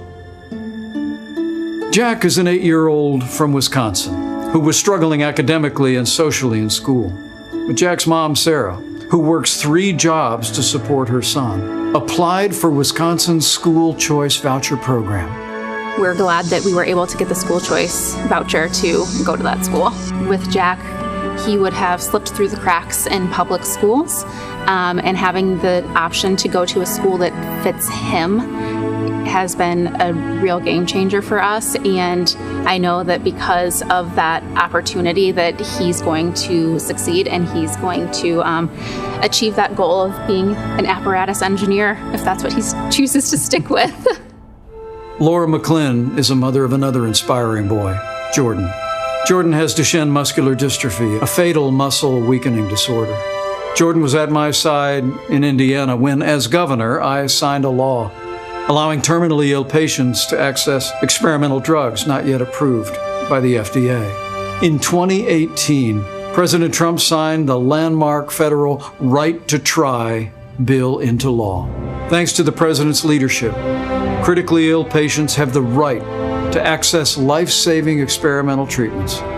We started fighting for right to try, which basically says if you have a terminal illness and there's a drug that exists and you don't qualify for the clinical trial, there's no other way to receive it. This is a unique pathway that allows you to have access. You made us a promise back in Indiana that you would do whatever it took to help Jordan, and we're so grateful that you joined us on this journey and stuck it out until it became law so that other people could access treatments. So, Jordan, if President Trump was standing right there, what would you say to him today about right to try? Thank you for being a hero to everybody in the country. Judge Cheryl Allen made history in 2007 when she became the first African-American woman to be elected to serve on the Pennsylvania Superior Court. It's because of leaders like Judge Allen that our nation has overcome our greatest challenges. In this time of racial division in the country, do you see faith and values and the strong stand that President Trump has taken for equality of opportunity as a pathway toward bringing the country together? As a senior citizen, I'll leave it at that. I know what racism feels like, but I also know that but for my being in this country, I would have never been able to achieve the things that I have been able to achieve. There are injustices, but the way to deal with those injustices is for people to sit down across the table and talk and come up with solutions. I do believe that President Trump is committed to that. In 2016, I have to confess that I really did not know candidate Trump at the time, but I have to say that he really won me over. Gino's a truck driver from Ohio who heard politicians for years make empty promises about defending American jobs, only to see those promises broken again and again. But in 2019, when General Motors closed its plant in Lordstown, Ohio, President Donald Trump refused to stand by and watch it happen. And as Gino observed, this president reached out to General Motors to find a way to bring jobs back to Lordstown. And plans were soon set into motion to create Lordstown Motors. President Trump says, this is how we fix it. And I thought, well, that's a simple solution. There's no other president that could have done it. There's no one that has even tried to do it. President Trump's a doer. He appreciates every one of us, and I know he does. I've seen it. When he said, make America great again, that was his task. That wasn't his slogan. That was his task. And every hat you see that says MAGA on it, that's what your president's doing for you. Thank you, Mr. President, for keeping the promises that you made. And then there's Pastor Aaron Johnson. Today, he's the executive director of the Tulsa Dream Center, a nonprofit that provides education and medical services and food to those in need. AJ, you've got a great personal story. When you see the way this president, this administration have been leaning in to create opportunities, investments in communities around the country to create jobs, expanding educational choice, what does that mean to the families that you serve every day? It means so much to our families. I did grow up in a single-parent home, and so we serve over 600 boys and girls right now on a daily basis, even in COVID. And so for us to give these moms to have an opportunity to take more money on their check, on their paycheck home back to them, to have their children be able to go to a school that they may not have the opportunity to otherwise, it means so much to us. There's been so much greater opportunity for individuals to come together in any walk of life. People have really been able to see such a positive change and been filled with hope, especially throughout this time. Lydia left hearth and home, friends and family in Honduras to pursue a better life here in America. While raising their 4 daughters, Lydia and her husband run a small business that creates security systems. But just months after their business was up and running, our nation was struck by a global pandemic. That's when President Donald Trump stepped in and enacted the largest financial relief package in American history. Her small business stayed in business, and her American dream kept running strong. What did the Paycheck Protection Program mean to your company as the coronavirus struck? Yeah, it was a huge, tremendous help and a big blessing. And so we applied, we were accepted really quickly. We're so grateful. You can't believe how much relief we had. We wanted to continue serving our clients. We want to continue growing our economy, right? We want to all continue to move forward. So we were able to make it.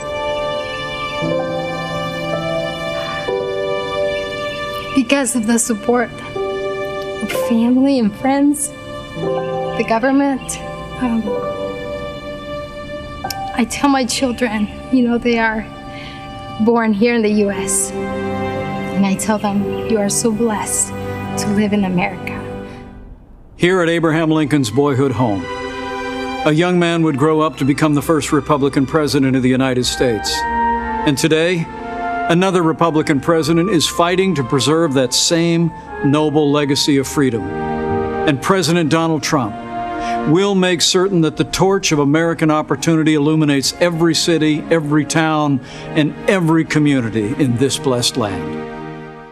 Hi, I'm Ryan Holitz. I'm a police officer from New Mexico. In 2017, I had an encounter that changed my life forever. I had just started my shift and responded to a call for service at a gas station. When I arrived, I saw a man and a woman sitting on a grassy slope. I recognized the telltale signs, a needle, a spoon. I knew immediately that they were preparing to inject themselves with heroin. Sadly, this is a common sight for me. I encounter the ravages of addiction every day. But nothing could prepare me for what I discovered as I approached them. The woman was very pregnant. In my shock, I asked her if she knew that she was harming her baby by doing drugs. She crumbled and burst into tears. Two worlds collided as I knelt down beside her. A police officer and a homeless drug addict, brought together by forces outside of our control. As we talked, our humanity, distinct from our stations in life, was made abundantly clear. Her name was Crystal, and in the midst of her suffering, she confided that she loved her unborn baby. She wanted the best for her child. In that moment, I saw her the way that all of you who know and love an addict see them. As fathers, mothers, brothers, sisters, children, cousins, and friends. As human beings, full of value and dignity, but robbed of their potential by this disease. When Crystal said that she was looking for a family to adopt her baby, God showed me exactly what I had to do. Without hesitation, I told her that my family would welcome her baby through adoption. Today, our beautiful daughter Hope is a thriving 2-year-old. Crystal is fast approaching 3 years of recovery. She is a dear friend and a constant inspiration to me and others.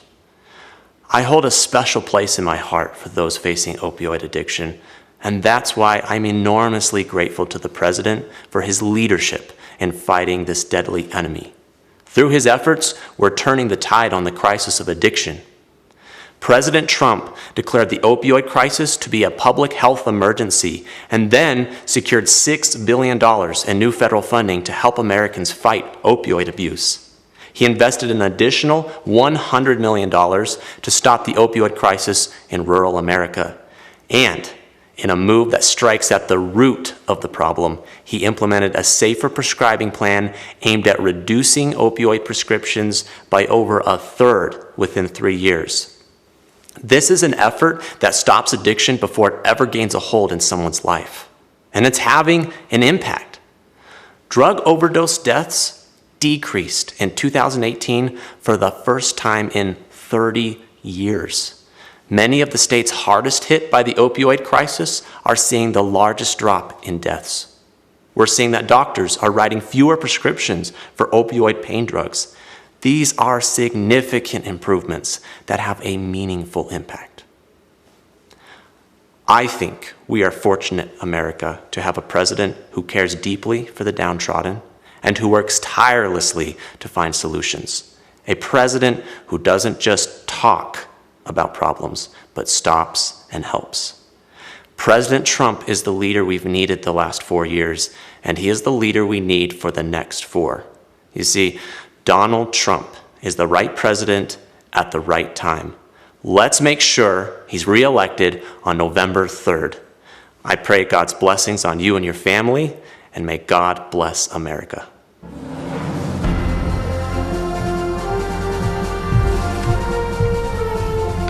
Good evening. My name is Jeanette Nunez, and I'm proud to serve as Lieutenant Governor of the great state of Florida. Tonight, I'm honored to share my story of faith, family, and American freedom. As the daughter of Cuban immigrants, my story began in 1959, before I was born, when my parents' dreams of a prosperous life became a nightmare. Chaos spread quickly when Fidel Castro took control of Cuba. The government confiscated private property, stealing people's homes, farms, and businesses. For my parents, the difficult decision to flee communist Cuba came when the Castro regime abolished religious freedom.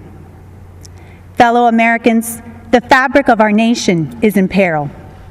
Daily, the radical left systematically chisels away at the freedoms we cherish. They peddle dangerous ideologies, cower to global progressives, and normalize socialism to dismantle our Constitution. Let me assure you, socialism doesn't offer opportunity. Socialism deprives. It is a falsehood that feigns promises for its masses and consistently yields only misery. President Ronald Reagan warned, if we lose freedom here, there's no place to escape to. Truer words have never been spoken. Americans have a choice. We can go down a dark road of chaos and government control, or we can choose the path of freedom and opportunity that was paved by those who sacrificed everything to preserve the American dream for future generations. I have faith that Americans will choose the right path. In 2016, our country yearned for a leader who would work tirelessly to jumpstart our economy and fight for hardworking Americans. Since day one, President Donald Trump has put America first. His pro-growth, pro-jobs agenda has ushered in historically low unemployment, record job creation, higher wages, and rising home ownership. The president is fighting to rescue American jobs and industries for places like Ohio, Pennsylvania, and Puerto Rico, jobs that were needlessly shipped overseas. He's defended our religious freedom, stood with democratic allies like Colombia, and shown unwavering resolve while confronting tyrants in countries like Venezuela, Cuba, China, and Nicaragua. Let us join our president in his vow that America will never be a socialist country. Supporting our president requires action. Join me tonight and text VOTE to 88022. We must continue to support our Commander-in-Chief, who has a bold agenda that safeguards the rights and freedoms protected under our Constitution. Today, more than ever, that means supporting our men and women in law enforcement and our heroes in uniform. It means fighting to provide the best quality education by empowering parents and preserving school choice. And it means rejecting the socialist takeover of our nation that will destroy the innovation, economic vitality, and freedoms we hold so dear. As a daughter of immigrants, a wife, a mother of 3, and the first Latina lieutenant governor in the history of the state of Florida, it is my distinct privilege to share my story, which is really your story, and the story of a nation that has opened its doors, lifted its people, and yielded success in a way only the United States of America can. Together, let's ensure 4 more years for President Donald J. Trump so that he can continue protecting our republic, and so one day, our children can proudly tell the story of what our generation did to defend the values of faith, family, and freedom. Thank you. May God bless each one of you, and may God bless the United States of America.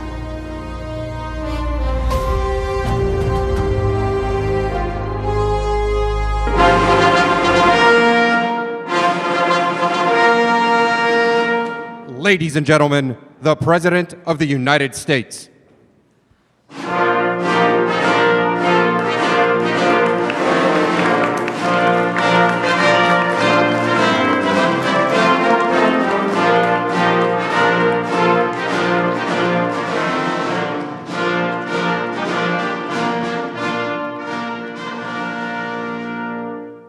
Acting Secretary Wolf, I present to you 5 candidates for naturalization representing 5 countries. On behalf of everyone here today, I'd like to express my gratitude to you, Mr. President, for hosting this naturalization ceremony here at the White House. To our candidates, it is my honor to administer the oath of allegiance and welcome you as our fellow citizens. Candidates for naturalization, please raise your right hand and repeat after me. I hereby declare an oath that I absolutely and entirely renounce and abjure all allegiance and fidelity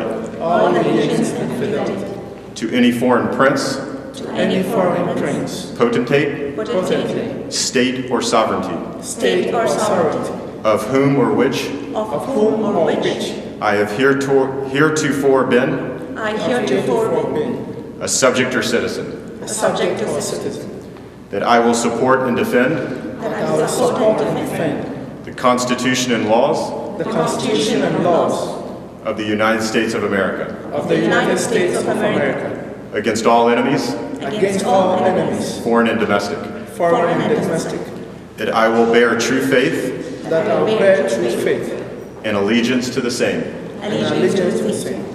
that I will bear arms on behalf of the United States when required by law, that I will perform non-combatant service in the armed forces of the U.S.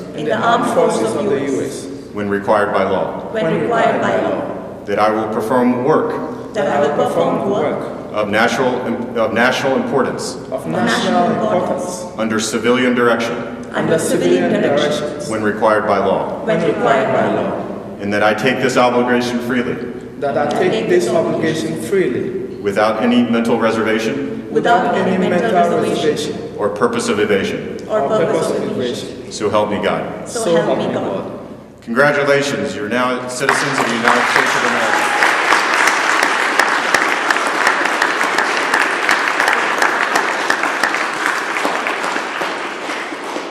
On behalf of the Department of Homeland Security, it is my honor to call you my fellow Americans.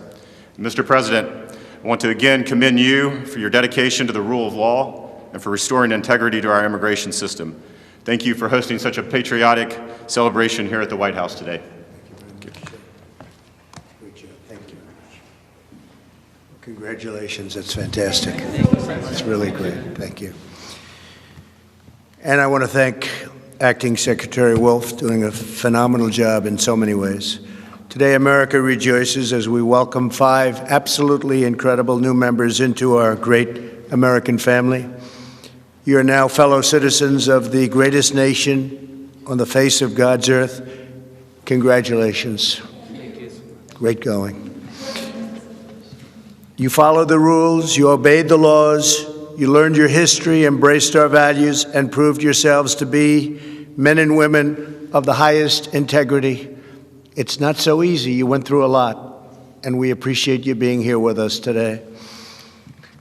You've earned the most prized, treasured, cherished, and priceless possession anywhere in the world. It's called American citizenship.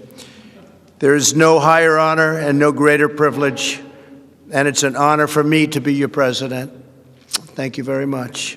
At this time, I'd like to recognize the 5 new citizens who join us today. Robert Martin Ramirez Alcazar is from Bolivia and has been a lawful permanent resident of the United States since 2013. Robert? Hi, Robert. He and his wife are raising 3 beautiful children. In 2017, Robert achieved the dream of starting his own business, a construction company that now employs 5 workers. Robert says, I love this country. I want to respect the law. America has helped me so much in life. Robert, thank you very much for your devotion. Thank you for the opportunities to the United States. Well, thank you, and good luck with that company.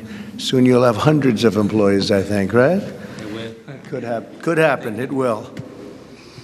Rima Gideon is from Lebanon and is the proud mother of 3 children. Rima speaks English, Arabic, and French, and earned a degree in psychology. In other words, she can figure me out.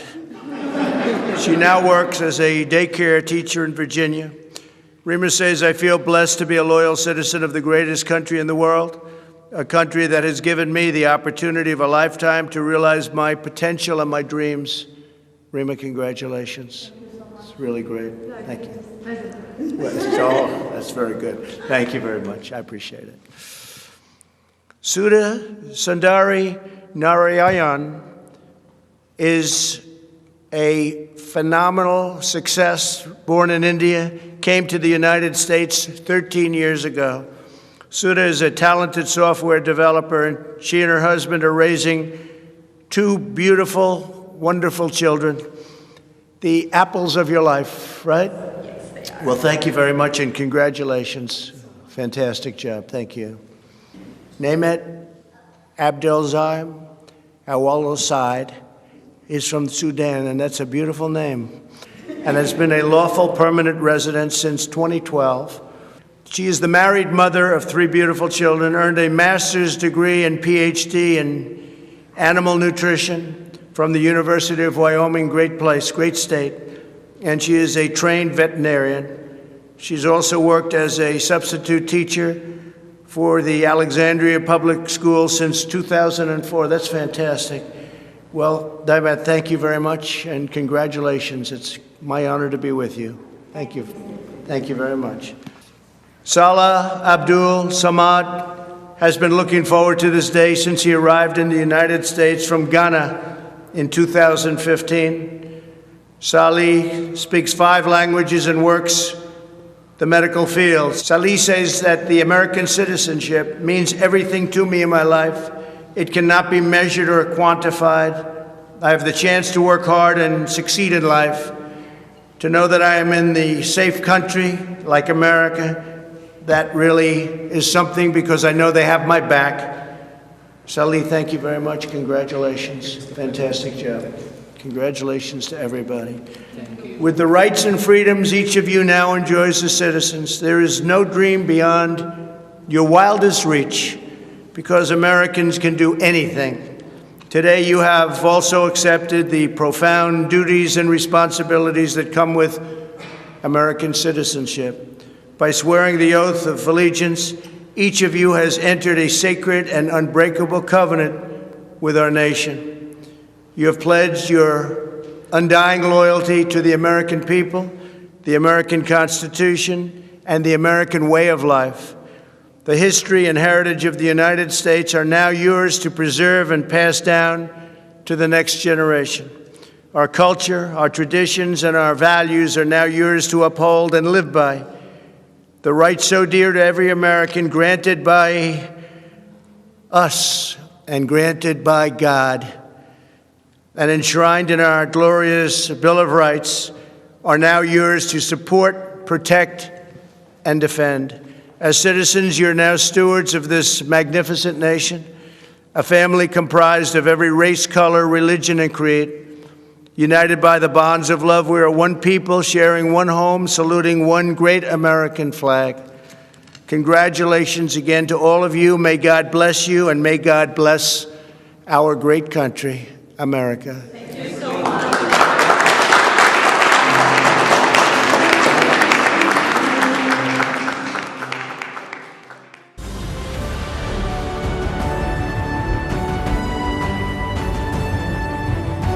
Good evening, America.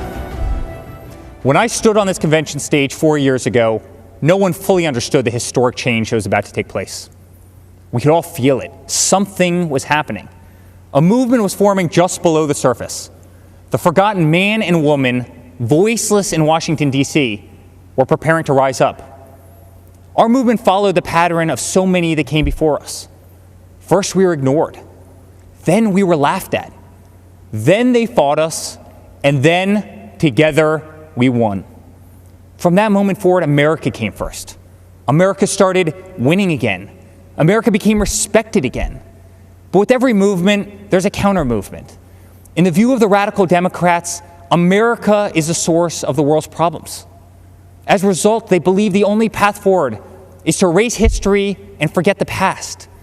They want to destroy the monuments of our forefathers.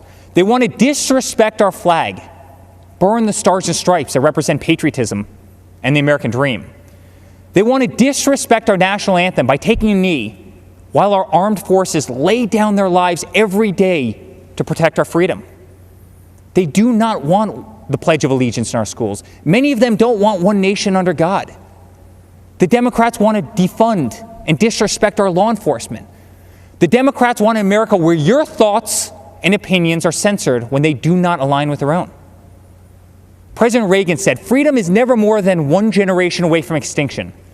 It must be fought for, and it must be protected." This is the fight that we are in right now, and it is a fight that only my father can win. My father ran not because he needed the job, but because he knew hard-working people across this great country were being left behind. The media mocked these patriots in the flyover states in which they lived. They ignored the Trump flags. They ignored the millions of MAGA banners and barns painted in red, white, and blue. The silent majority had no one fighting for them in either party. Their so-called leaders were bowing to China, bribing Iran, and spending more time worrying about how they'd be received by the elites in Paris than how Americans would provide for their families in Pittsburgh. Our family lost friends, but it only pushed us to fight harder. My father pledged to every American in every city, state, and town that he was going to make America great again. And so began the Great American Comeback. Almost immediately, taxes were slashed, regulations were cut, and the economy soared to new heights, heights never seen before. Wages went through the roof. Unemployment reached historic lows, especially for Black Americans, Hispanic Americans, and women. Trade deals were ripped up and renegotiated. Lights were turned back on in abandoned factories across our country. Trillions of dollars were repatriated back to the United States, which had been sitting in foreign lands for far too long.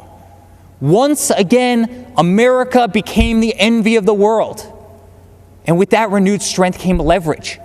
The president demanded that our allies pay their fair share for the defense of the Western world. My father rebuilt the mighty American military, adding new jets, aircraft carriers.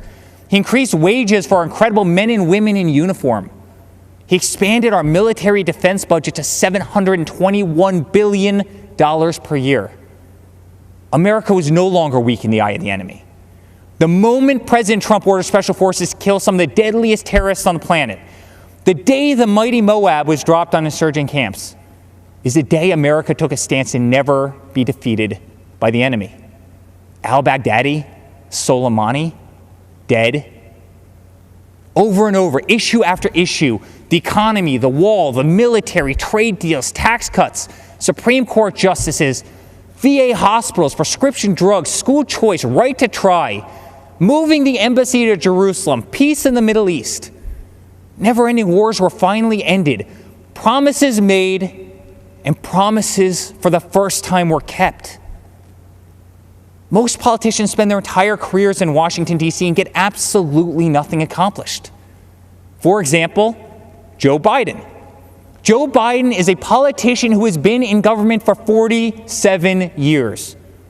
He's a career politician who's never signed the front of a check and does not know the slightest thing about the American worker or the American business, the engine which fuels the greatest economy the world has ever known. The same politician who has been a total pushover for communist China, and someone who would be a giant relief for terrorists who now have spent years running, hiding, and being taken out by the most talented military known to man. Joe Biden has pledged to raise your taxes by $4 trillion. 82% of Americans will see their taxes go up significantly. Biden has pledged to stop border wall construction and give amnesty and health care to all illegal immigrants. Biden has pledged to defund the police and take away your cherished Second Amendment. My father, on the other hand, delivered the largest tax cuts in American history, knows if you do not have a border, you do not have a country, and will always support law enforcement and your right to keep and bear arms. Every day, my father fights for the American people, the forgotten man and woman of this country, the ones who embody the American spirit, which is unlike anything else in the world. It built the New York City skyline. It built the Hoover Dam. And soon, under my father's leadership, it will send Americans to Mars. The American spirit can be felt in the majesty of the Grand Canyon, the shadows of Mount Rushmore, and the stillness of the air at Gettysburg. It can be seen in the wide-eyed wonder of every American child as they take their first breath in the greatest country the world has ever known. It defeated fascism, it defeated communism, and in 68 days it will defeat the empty, oppressive, and radical views of the extreme left. Ronald Reagan's quote ends with this simple warning. One day we could spend our sunset years telling our children what it was once like in the United States where men and women were free. Under President Trump, freedom will never be a thing of the past. That's what a vote for Donald Trump represents. It's a vote for the American spirit, the American dream, and for the American flag. To the law enforcement officer who's being attacked, betrayed, and whose job they are trying to make extinct, my father will fight for you. To all houses of worship and to all people of faith stripped of our religious freedoms and religious liberties, my father will fight for you. To the voiceless, shamed, censored, and canceled, my father will fight for you. To our farmers who work dawn to dusk to keep our plates full, my father will fight for you. To every single mother and father, to our veterans, our coal miners, and to the American worker, my father will fight for you. And to every proud American who bleeds red, white, and blue, my father will continue to fight for you. In closing, I'd like to speak directly to my father.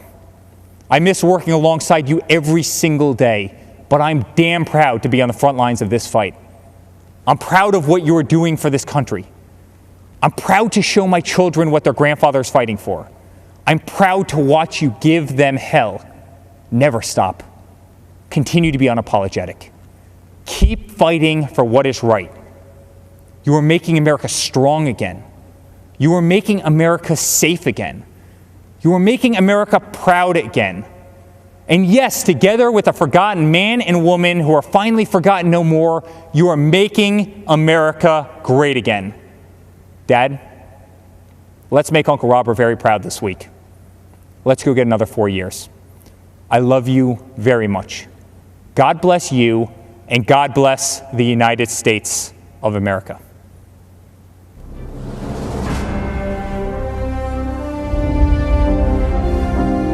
We're going to build a future of safety and opportunity for Americans of every race, color, religion, and creed.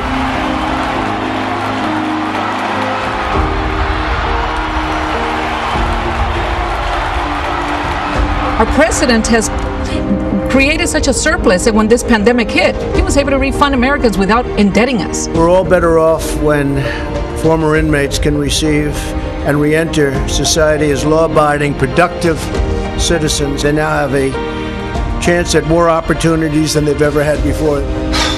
To be incarcerated for 16 and a half years for hearsay, I get emotional thinking about it. It's a feeling that I can't describe. When people say we're oppressed here in the United States, how? Right now, this country, for me, is the last beacon of hope and opportunity. If America falls, the entire world falls. Trump's pledge to the American workers definitely means a lot to me because I wouldn't be where I'm at today. I truly believe that my kids are going to look up to me one day. It's just tremendous what I could do, I guess. The forgotten men and women will never be forgotten again. You know, in Biden's America, there aren't opportunity zones. Here you have an administration that actually looks at how can government and private enterprise work together. As we fight to deliver a better future for all women and for all Americans, we remember the wonderful victory 1 century ago. And in the following November, the ladies appeared at the polls on Election Day by the hundreds of thousands. They had won their right to vote. Before the China virus set in, it struck our nation. women had gained 4.3 million jobs, a record. The women's unemployment rate had plummeted to the lowest level in more than 65 years. And last year, over 70% of the new jobs went to women. And I will say we're coming back very strongly. We have the most opportunity. That's the American story, isn't it? That we have hope, that even though we're in dark days now, that the days ahead hold greater possibilities because of the opportunities that we've been given in our country. And we will make America great again.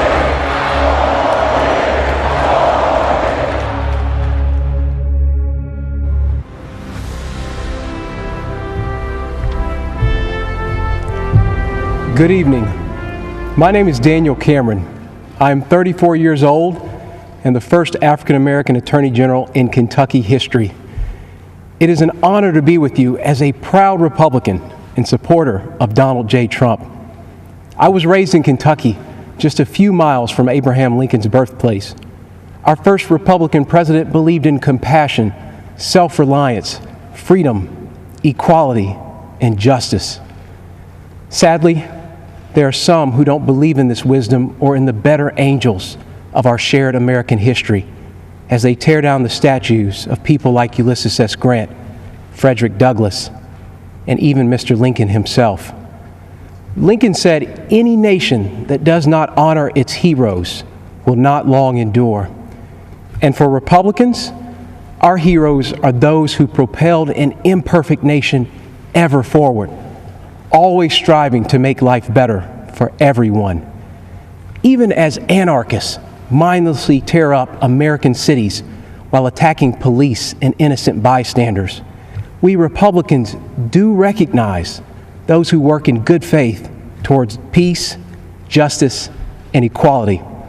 In fact, it was General Dwight Eisenhower, a future Republican president, who said, "Democracy is a system that recognizes the equality of humans before the law." Whether you are the family of Breonna Taylor or David Dorn, these are the ideals that will heal our nation's wounds. Republicans will never turn a blind eye to unjust acts, but neither will we accept an all-out assault on Western civilization. My values were shaped by my faith and by my parents. I worked at their small coffee shop, meeting people from all walks of life. And I realized something. No matter who we are, everyone needs a cup of coffee. That lesson stuck with me because despite our differences, we all want the same things. For our children to have more opportunities than we did, to feel the dignity of work, and to believe that if you play by the rules, you can make a good life for yourself and your family. So the question is, will we choose the path that gives us the best chance to meet those universal desires? Or will we go backward to a time when people were treated like political commodities who can't be trusted to think for themselves? I think often about my ancestors who struggled for freedom. And as I think of those giants and their broad shoulders, I also think about Joe Biden, who says, "If you aren't voting for me, you ain't black," who argued that Republicans would put us back in chains, who says there is no diversity of thought in the black community. Mr. Vice President, look at me. I am black. We are not all the same, sir. I am not in chains. My mind is my own. And you can't tell me how to vote because of the color of my skin. Joe Biden is a backwards thinker in a world that is craving forward-looking leadership. There's no wisdom in his record or plan, just a trail of discredited ideas and offensive statements. Joe Biden would destroy jobs, raise our taxes, and throw away the lives of countless unborn children. And he is captive to the radical left, a movement committed to cancel culture and the destruction of public discourse. They believe your skin color must dictate your politics. And if you fail to conform while exercising your God-given right to speak and think freely, they will cut you down. The politics of identity, cancellation, and mob rule are not acceptable to me. Republicans trust you to think for yourself and to pursue your American dream however you see fit. Mr. Lincoln said the dogmas of the quiet past are inadequate to the stormy present. The occasion is piled high with difficulty, and we must rise to the occasion. I believe Donald Trump can meet Lincoln's mandate, even as Joe Biden remains trapped by his own failed record and by the radicals who dominate his party.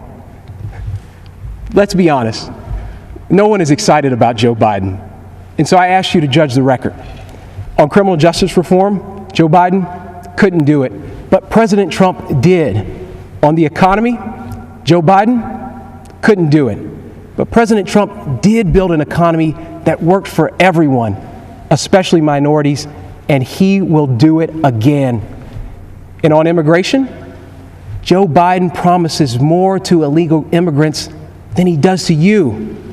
But President Trump believes his highest duty is to the American worker. The choice is clear.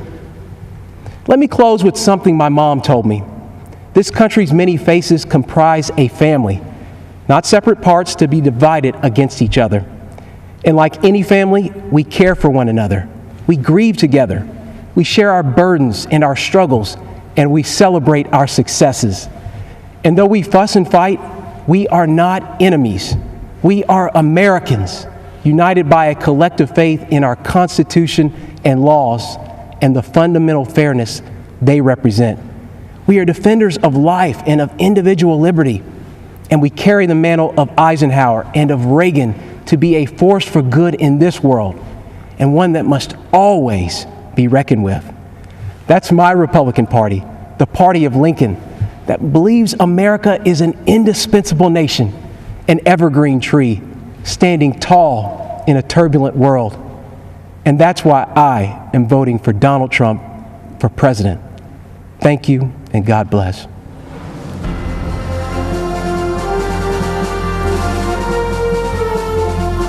Hi, I'm Mike Pompeo.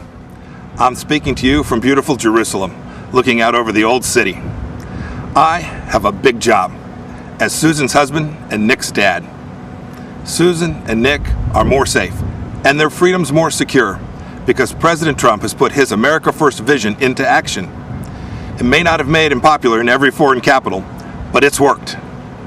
President Trump understands what my great fellow Kansan President Eisenhower said: for all that we cherish and justly desire for ourselves or for our children, the securing of peace is the first requisite.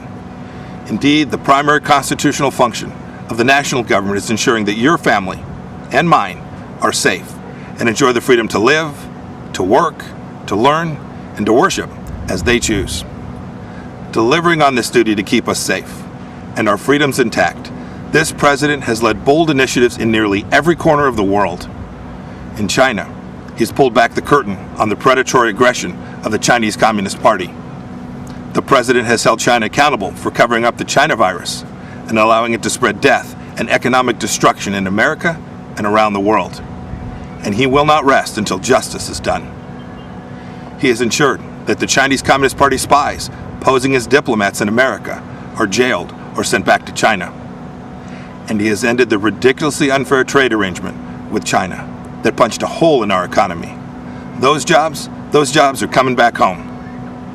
In North Korea, the president lowered the temperature and against all odds got the North Korean leadership to the table.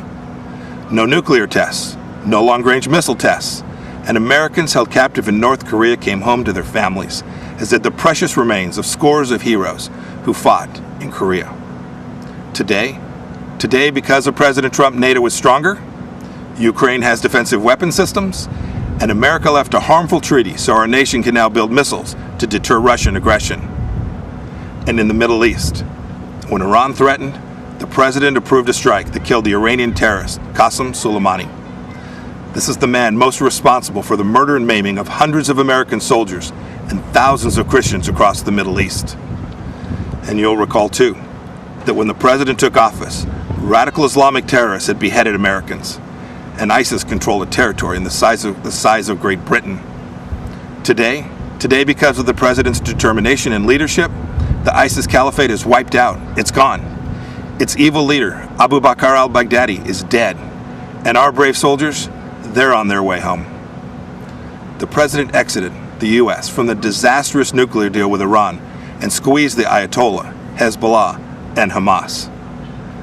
The president, too, moved the U.S. Embassy to this very city of God, Jerusalem, the rightful capital of the Jewish homeland.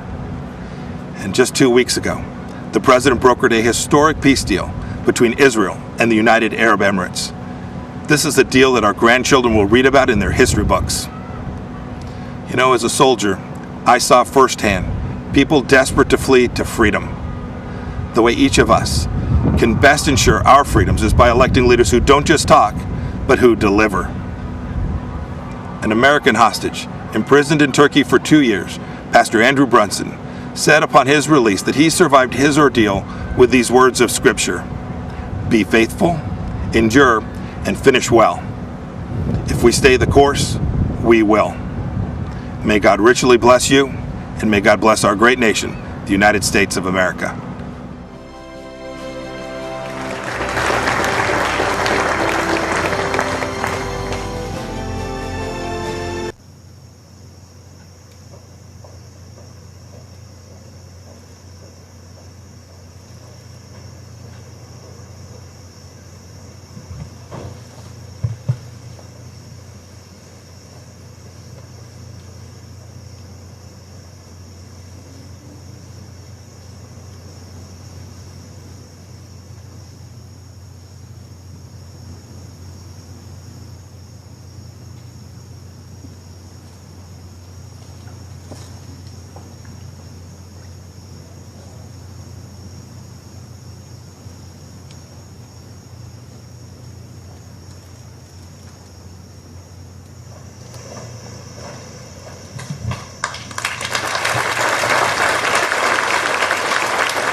It is my great honor to present First Lady Melania Trump. First Lady Melania Trump. First Lady Melania Trump officially kicking off her Be Best initiative. She is courageous. She's taking on a tough topic. Focused on the well-being of children, social media use, and opioid abuse. Let's join together in a committing to help children dream big, think big, and do all they can to be best in everything they do. This is her showcasing what she brings to the position of First Lady. She is smart, independent, and I think people have underestimated her big time. The First Lady was amazing. She was gracious, empathetic, and showed true compassion. First Lady Melania Trump stepping out onto the world stage. Her Be Best campaign is now going international. She has the advantage of speaking several languages. She can be a diplomat for our country. The sun was shining. She was greeted by children. This, of course, is her continuing to work on her Be Best campaign by shining a spotlight on successful programs that teach children tools and skills. She represents our country with enormous warmth and elegance and grace. Throughout history, women have made lasting impacts on society, and these women represent the strength of the female spirit. As First Lady of the United States, I'm proud of what this country continues to do for women. We as women must continue using our great tool of empowerment, our voices. It was a very important moment for Melania Trump. This was a really prominent week for her. The iconic White House Rose Garden has been renovated for the first time in 60 years. When the history books are written, there should be a special chapter reserved for our First Lady. She is an incredible First Lady. An amazing mother, an incredible woman, First Lady Melania Trump.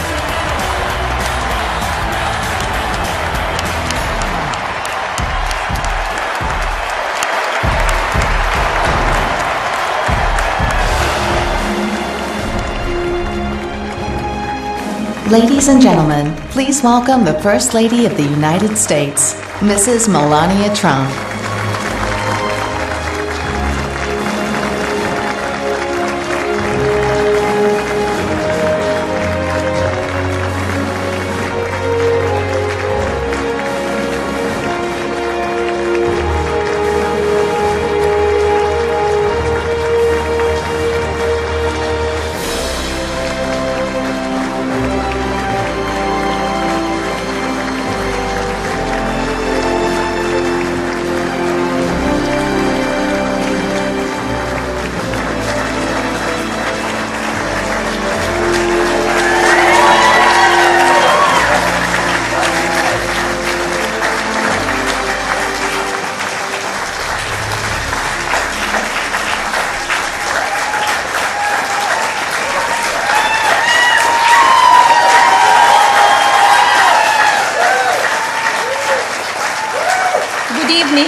It seems like just yesterday that we were at our first convention, where my husband accepted the Republican nomination and then became our 45th President of the United States.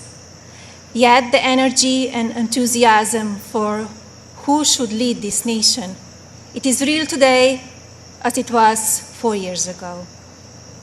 I know I speak for my husband and the entire family when I say we have not forgotten the incredible people who were willing to take a chance on the businessmen who had never worked in politics. We know it was you who elected him to be Commander-in-Chief, and we know it is you who will carry us through again. We were humbled by the incredible support then, and we are still grateful today. I want to acknowledge the fact that since March, our lives have changed drastically. The invisible enemy, COVID-19, swept across our beautiful country and impacted all of us. My deepest sympathy goes out to everyone who has lost a loved one, and my prayers are with those who are ill or suffering. I know many people are anxious and some feel helpless. I want you to know you're not alone. My husband's administration will not stop fighting until there is an effective treatment or vaccine available to everyone. Donald will not rest until he has done all he can to take care of everyone impacted by this terrible pandemic.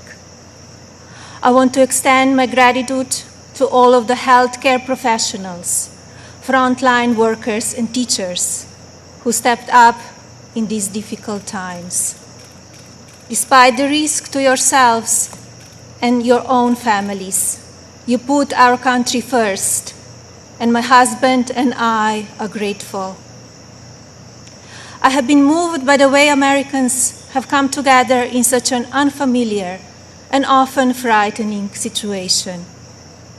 It is in times like this that we will look back and tell our grandchildren that through kindness and compassion, strength and determination, we were able to restore the promise of our future. Businesses stepped up and volunteers stepped in. People were eager to share ideas, resources, and support of all kinds with neighbors and strangers alike. It has been inspiring to see what the people of our great nation will do for one another, especially when we are at our most fragile. Speaking of strength and determination, we recently celebrated the 100-year anniversary of the passage of the 19th Amendment. Yesterday, on the North Lawn of the White House, we unveiled an exhibit dedicated to women's suffrage. The exhibit called on children from across the country to send art honoring the meaning of this important time in women's history. When I was judging the entries, I reflected on the impact of women's voices in our nation's story, and how proud I will be to cast my vote again for Donald this November. We must make sure that women are heard and that the American dream continues to thrive. Growing up as a young child in Slovenia, which was under communist rule at the time, I always heard about an amazing place called America, a land that stood for freedom and opportunity. As I grew older, it became my goal to move to the United States and follow my dream of working in the fashion industry. My parents worked very hard to ensure our family could not only live and prosper in America, but also contribute to a nation that allows for people to arrive with a dream and make it reality. I want to take the moment to thank my mother and father for all they have done for our family. It is because of you that I'm standing here today.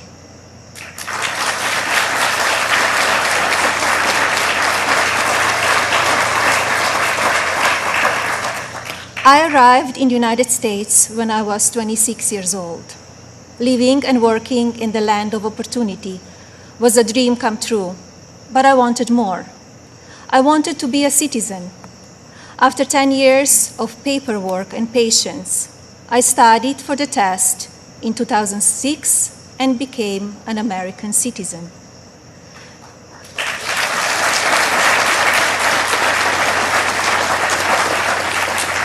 It is still one of the proudest moments in my life because with hard work and determination, I was able to achieve my own American dream. As an immigrant and a very independent woman, I understand what a privilege it is to live here and to enjoy the freedoms and opportunities that we have. As First Lady, I have been fortunate to see the American dream come true over and over again.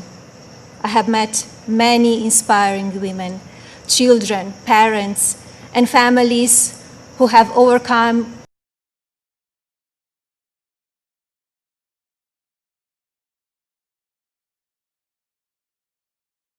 life-changing issues.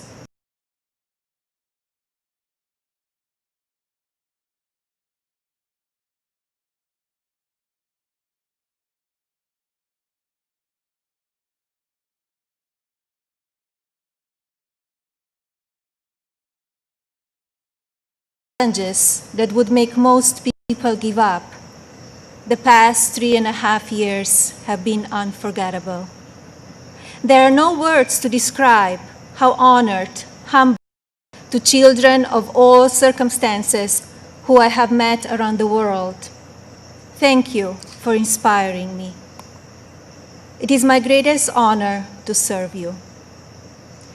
When I speak to members of the military, despite sacrificing time with their families, experience the fear of war or suffering loss, they have no regrets about serving our country. The same goes for their families and the families of first responders, who often watch their loved ones walk out the door, not sure if or when they will come home. When I speak to families who have lost someone, the pain mixed with pride I hear in their voices is something I think about often. So thank you to all who serve our country in the military and as first responders.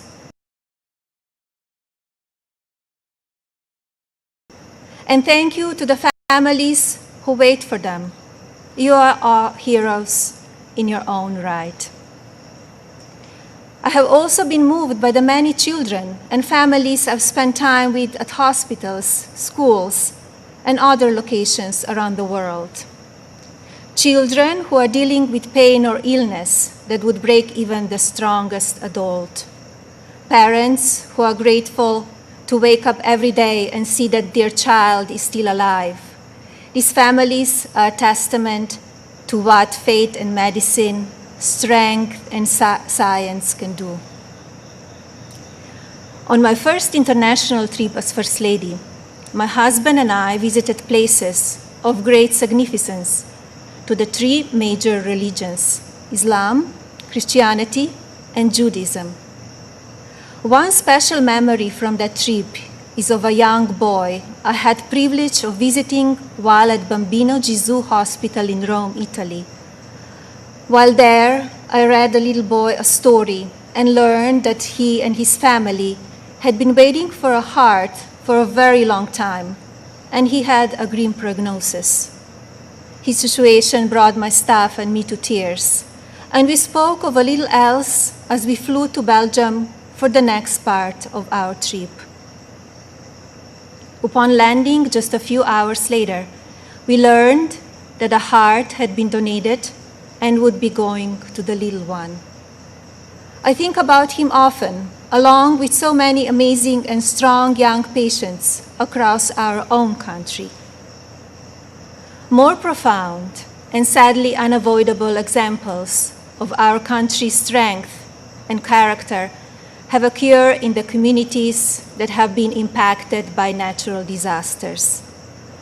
Hurricanes, tornadoes, and flooding may show the ugly side of Mother Nature, but in their aftermath, they can show us a beautiful side of humanity. My husband and I have visited many places that have been affected by natural disaster, and we are deeply moved by the strength of the people who have lost everything and the kindness of neighbors and communities. The common thread in all of these challenging situations is the unwavering resolve to help one another. I recognize the stories I just told about people who survive extraordinary circumstances, but Donald and I are also inspired by the millions of Americans who wake up each day with a simple yet courageous goal of providing for their families and keeping them safe. You are the backbone of this country. You are the people who continue to make the United States of America what it is, and who have the incredible responsibility of preparing our future generations to leave everything even better than they found it.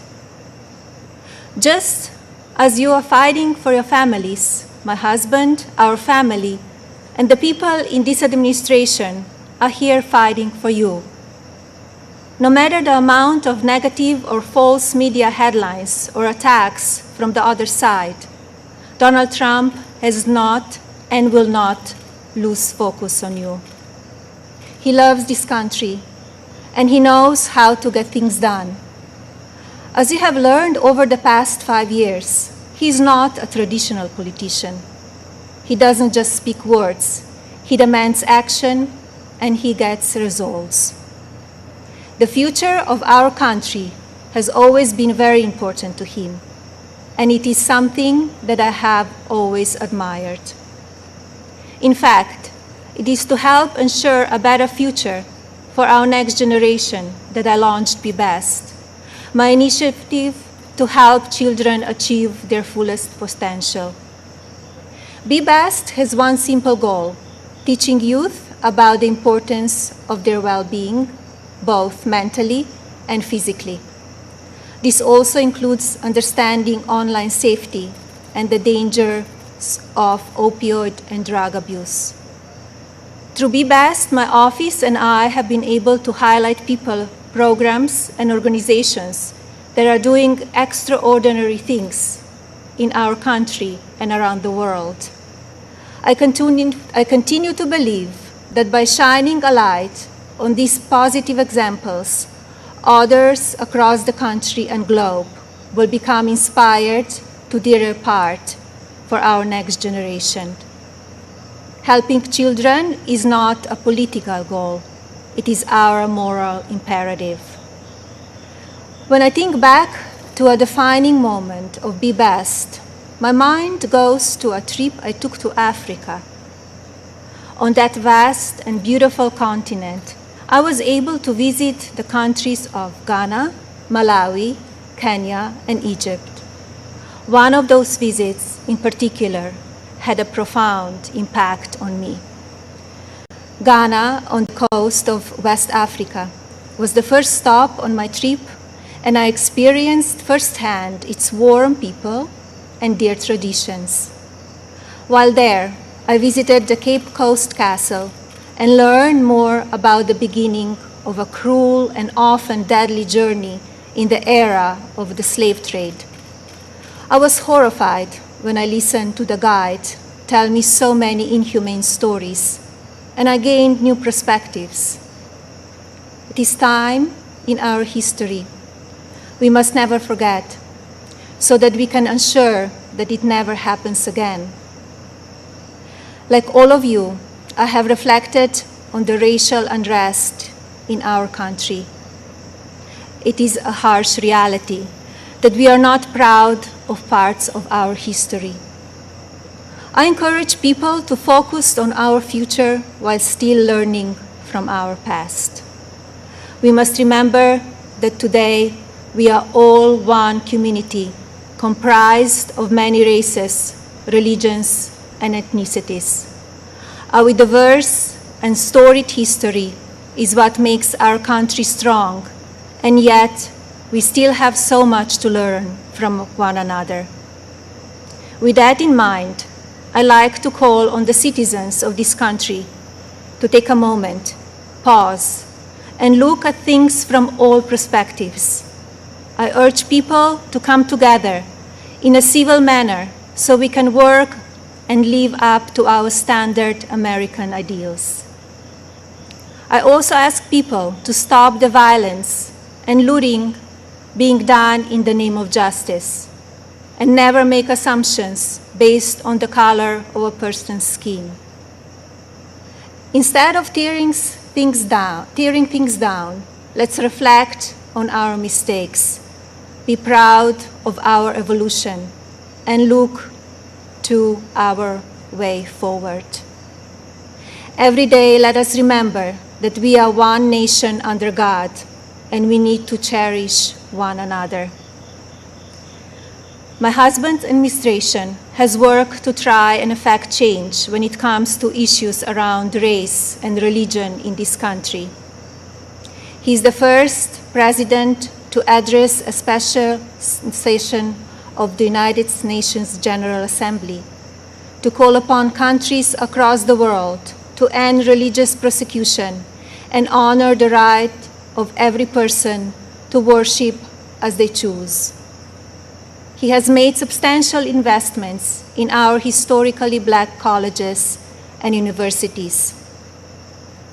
This president also continues to fight for school choice, giving parents more options to help their children flourish. My husband knows how to make a real change. From the day that I met him, he has only wanted to make this country the best it can be. For many years, I watched him grow concerned and frustrated, and I'm so proud to see the many things he has done in such a short time. America is in his heart. So while at times we only see the worst of people and politics on the evening news, let's remember how we come together in the most difficult times. And while debate rages on about issues of race, let's focus on the strides we have made and work together for a better tomorrow for everyone. Our administration has also devoted historic resources and produced life-saving results by raising awareness around opioid addiction and drug abuse, especially for children. When so often the headlines are filled with gossip, I want to take this moment to encourage the media to focus even more on the nation's drug crisis. This disease is one that affects everybody. It pays no attention to race, age, or socioeconomic status. Addiction has touched every part of our society in some way. And now, more than ever, we have programs and medicine to combat it. We just need to talk about it openly. And you, the media, have the platforms to make that happen. To the media industry and as a country, I ask that we all commit to helping in our fights against drug addiction by talking about it even more. Especially as we battle the COVID pandemic, we need to remember that suicides are on the rise as people who are struggling with loneliness and addiction feel they have nowhere to turn. Parents, please talk to your children. Teachers and caregivers, pay attention to signs of addiction. Lawmakers, pass legislation that allows those who ask for help to do so safely and without fear, and to provide resources for organizations that help people impacted by addiction. When the stigma is removed, people will no longer be ashamed to ask for help, and lives will be saved. And if you are struggling with addiction, there is no shame in your illness. Please seek help. You are worth it. In my next 4 years as First Lady, I will continue to build upon Be Best and work with individual states to pass legislation to take care of our most vulnerable. I plan to continue the work I have started with children in foster care, as well as the minority communities and tribal nations. I want to ensure children are being protected and communities have the resources needed to combat drug addiction and child neglect or abuse. Like my husband and the administration, I will continue to encourage education that supports a child's individual needs. It is vital that children are given the building blocks to succeed. I also look forward to continue my work to restore the People's House, which is a lasting symbol of pride for our nation. I believe this iconic home needs to be cared for and preserved so it can be enjoyed by the people of this country and visitors from around the world for years to come. I'm passionate about this beautiful house, the grounds, and all they represent. And now I have a special message for the mothers of this country. This modern world is moving so fast, and our children face challenges that seem to change every few months. Just like me, I know many of you watch how mean and manipulative social media can be. And just like me, I'm sure many of you are looking for answers how to talk to your children about the downside of technology and their relationships with their peers. Like every parent in this country, I feel there are so many lessons to teach our son and responsibilities as his mother, but there are just not enough hours in the day to do it all. I remind myself that I'm more fortunate than most and still have days that I look for wisdom and strength to do the very best I can for him. To mothers and parents everywhere, you are warriors. In my husband, you have a president who will not stop fighting for you and your families. I see how hard he works each day and night, and despite the unprecedented attacks from the media and opposition, he will not give up. In fact, if you tell him he cannot be done, he just works harder. Donald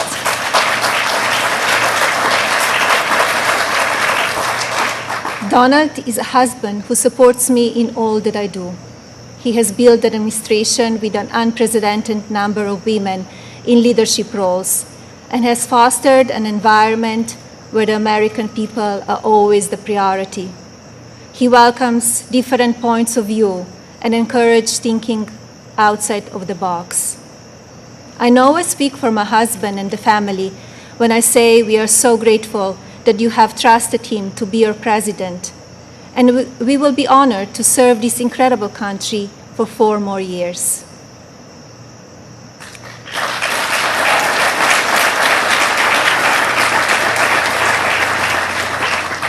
As you have heard this evening, I don't want to use this precious time attacking the other side, because as we saw last week, that kind of talk only serves to divide the country further.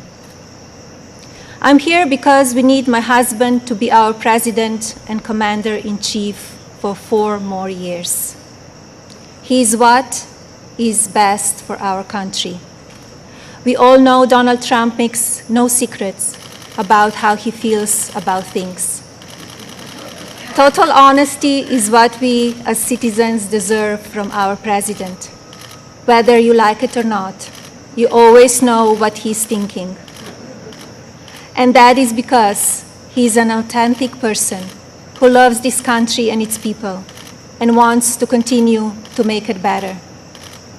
Donald wants to keep your family safe. He wants to help your family succeed. He wants nothing more than for this country to prosper, and he doesn't waste time playing politics. Almost 4 years ago, we went into Election Day completely underestimated. Despite what is being said again this year, I know, just as you do, that Americans will go to the polls and vote on the behalf of their families, our economy, our national security, and our children's future. To vote for those ideals is not a partisan vote. It is a common sense vote, because those are goals and hopes that we all believe in. I believe that we need my husband's leadership now more than ever in order to bring us back once again to the greatest economy and the strongest country ever known. God bless you all, your families, and God bless the United States of America.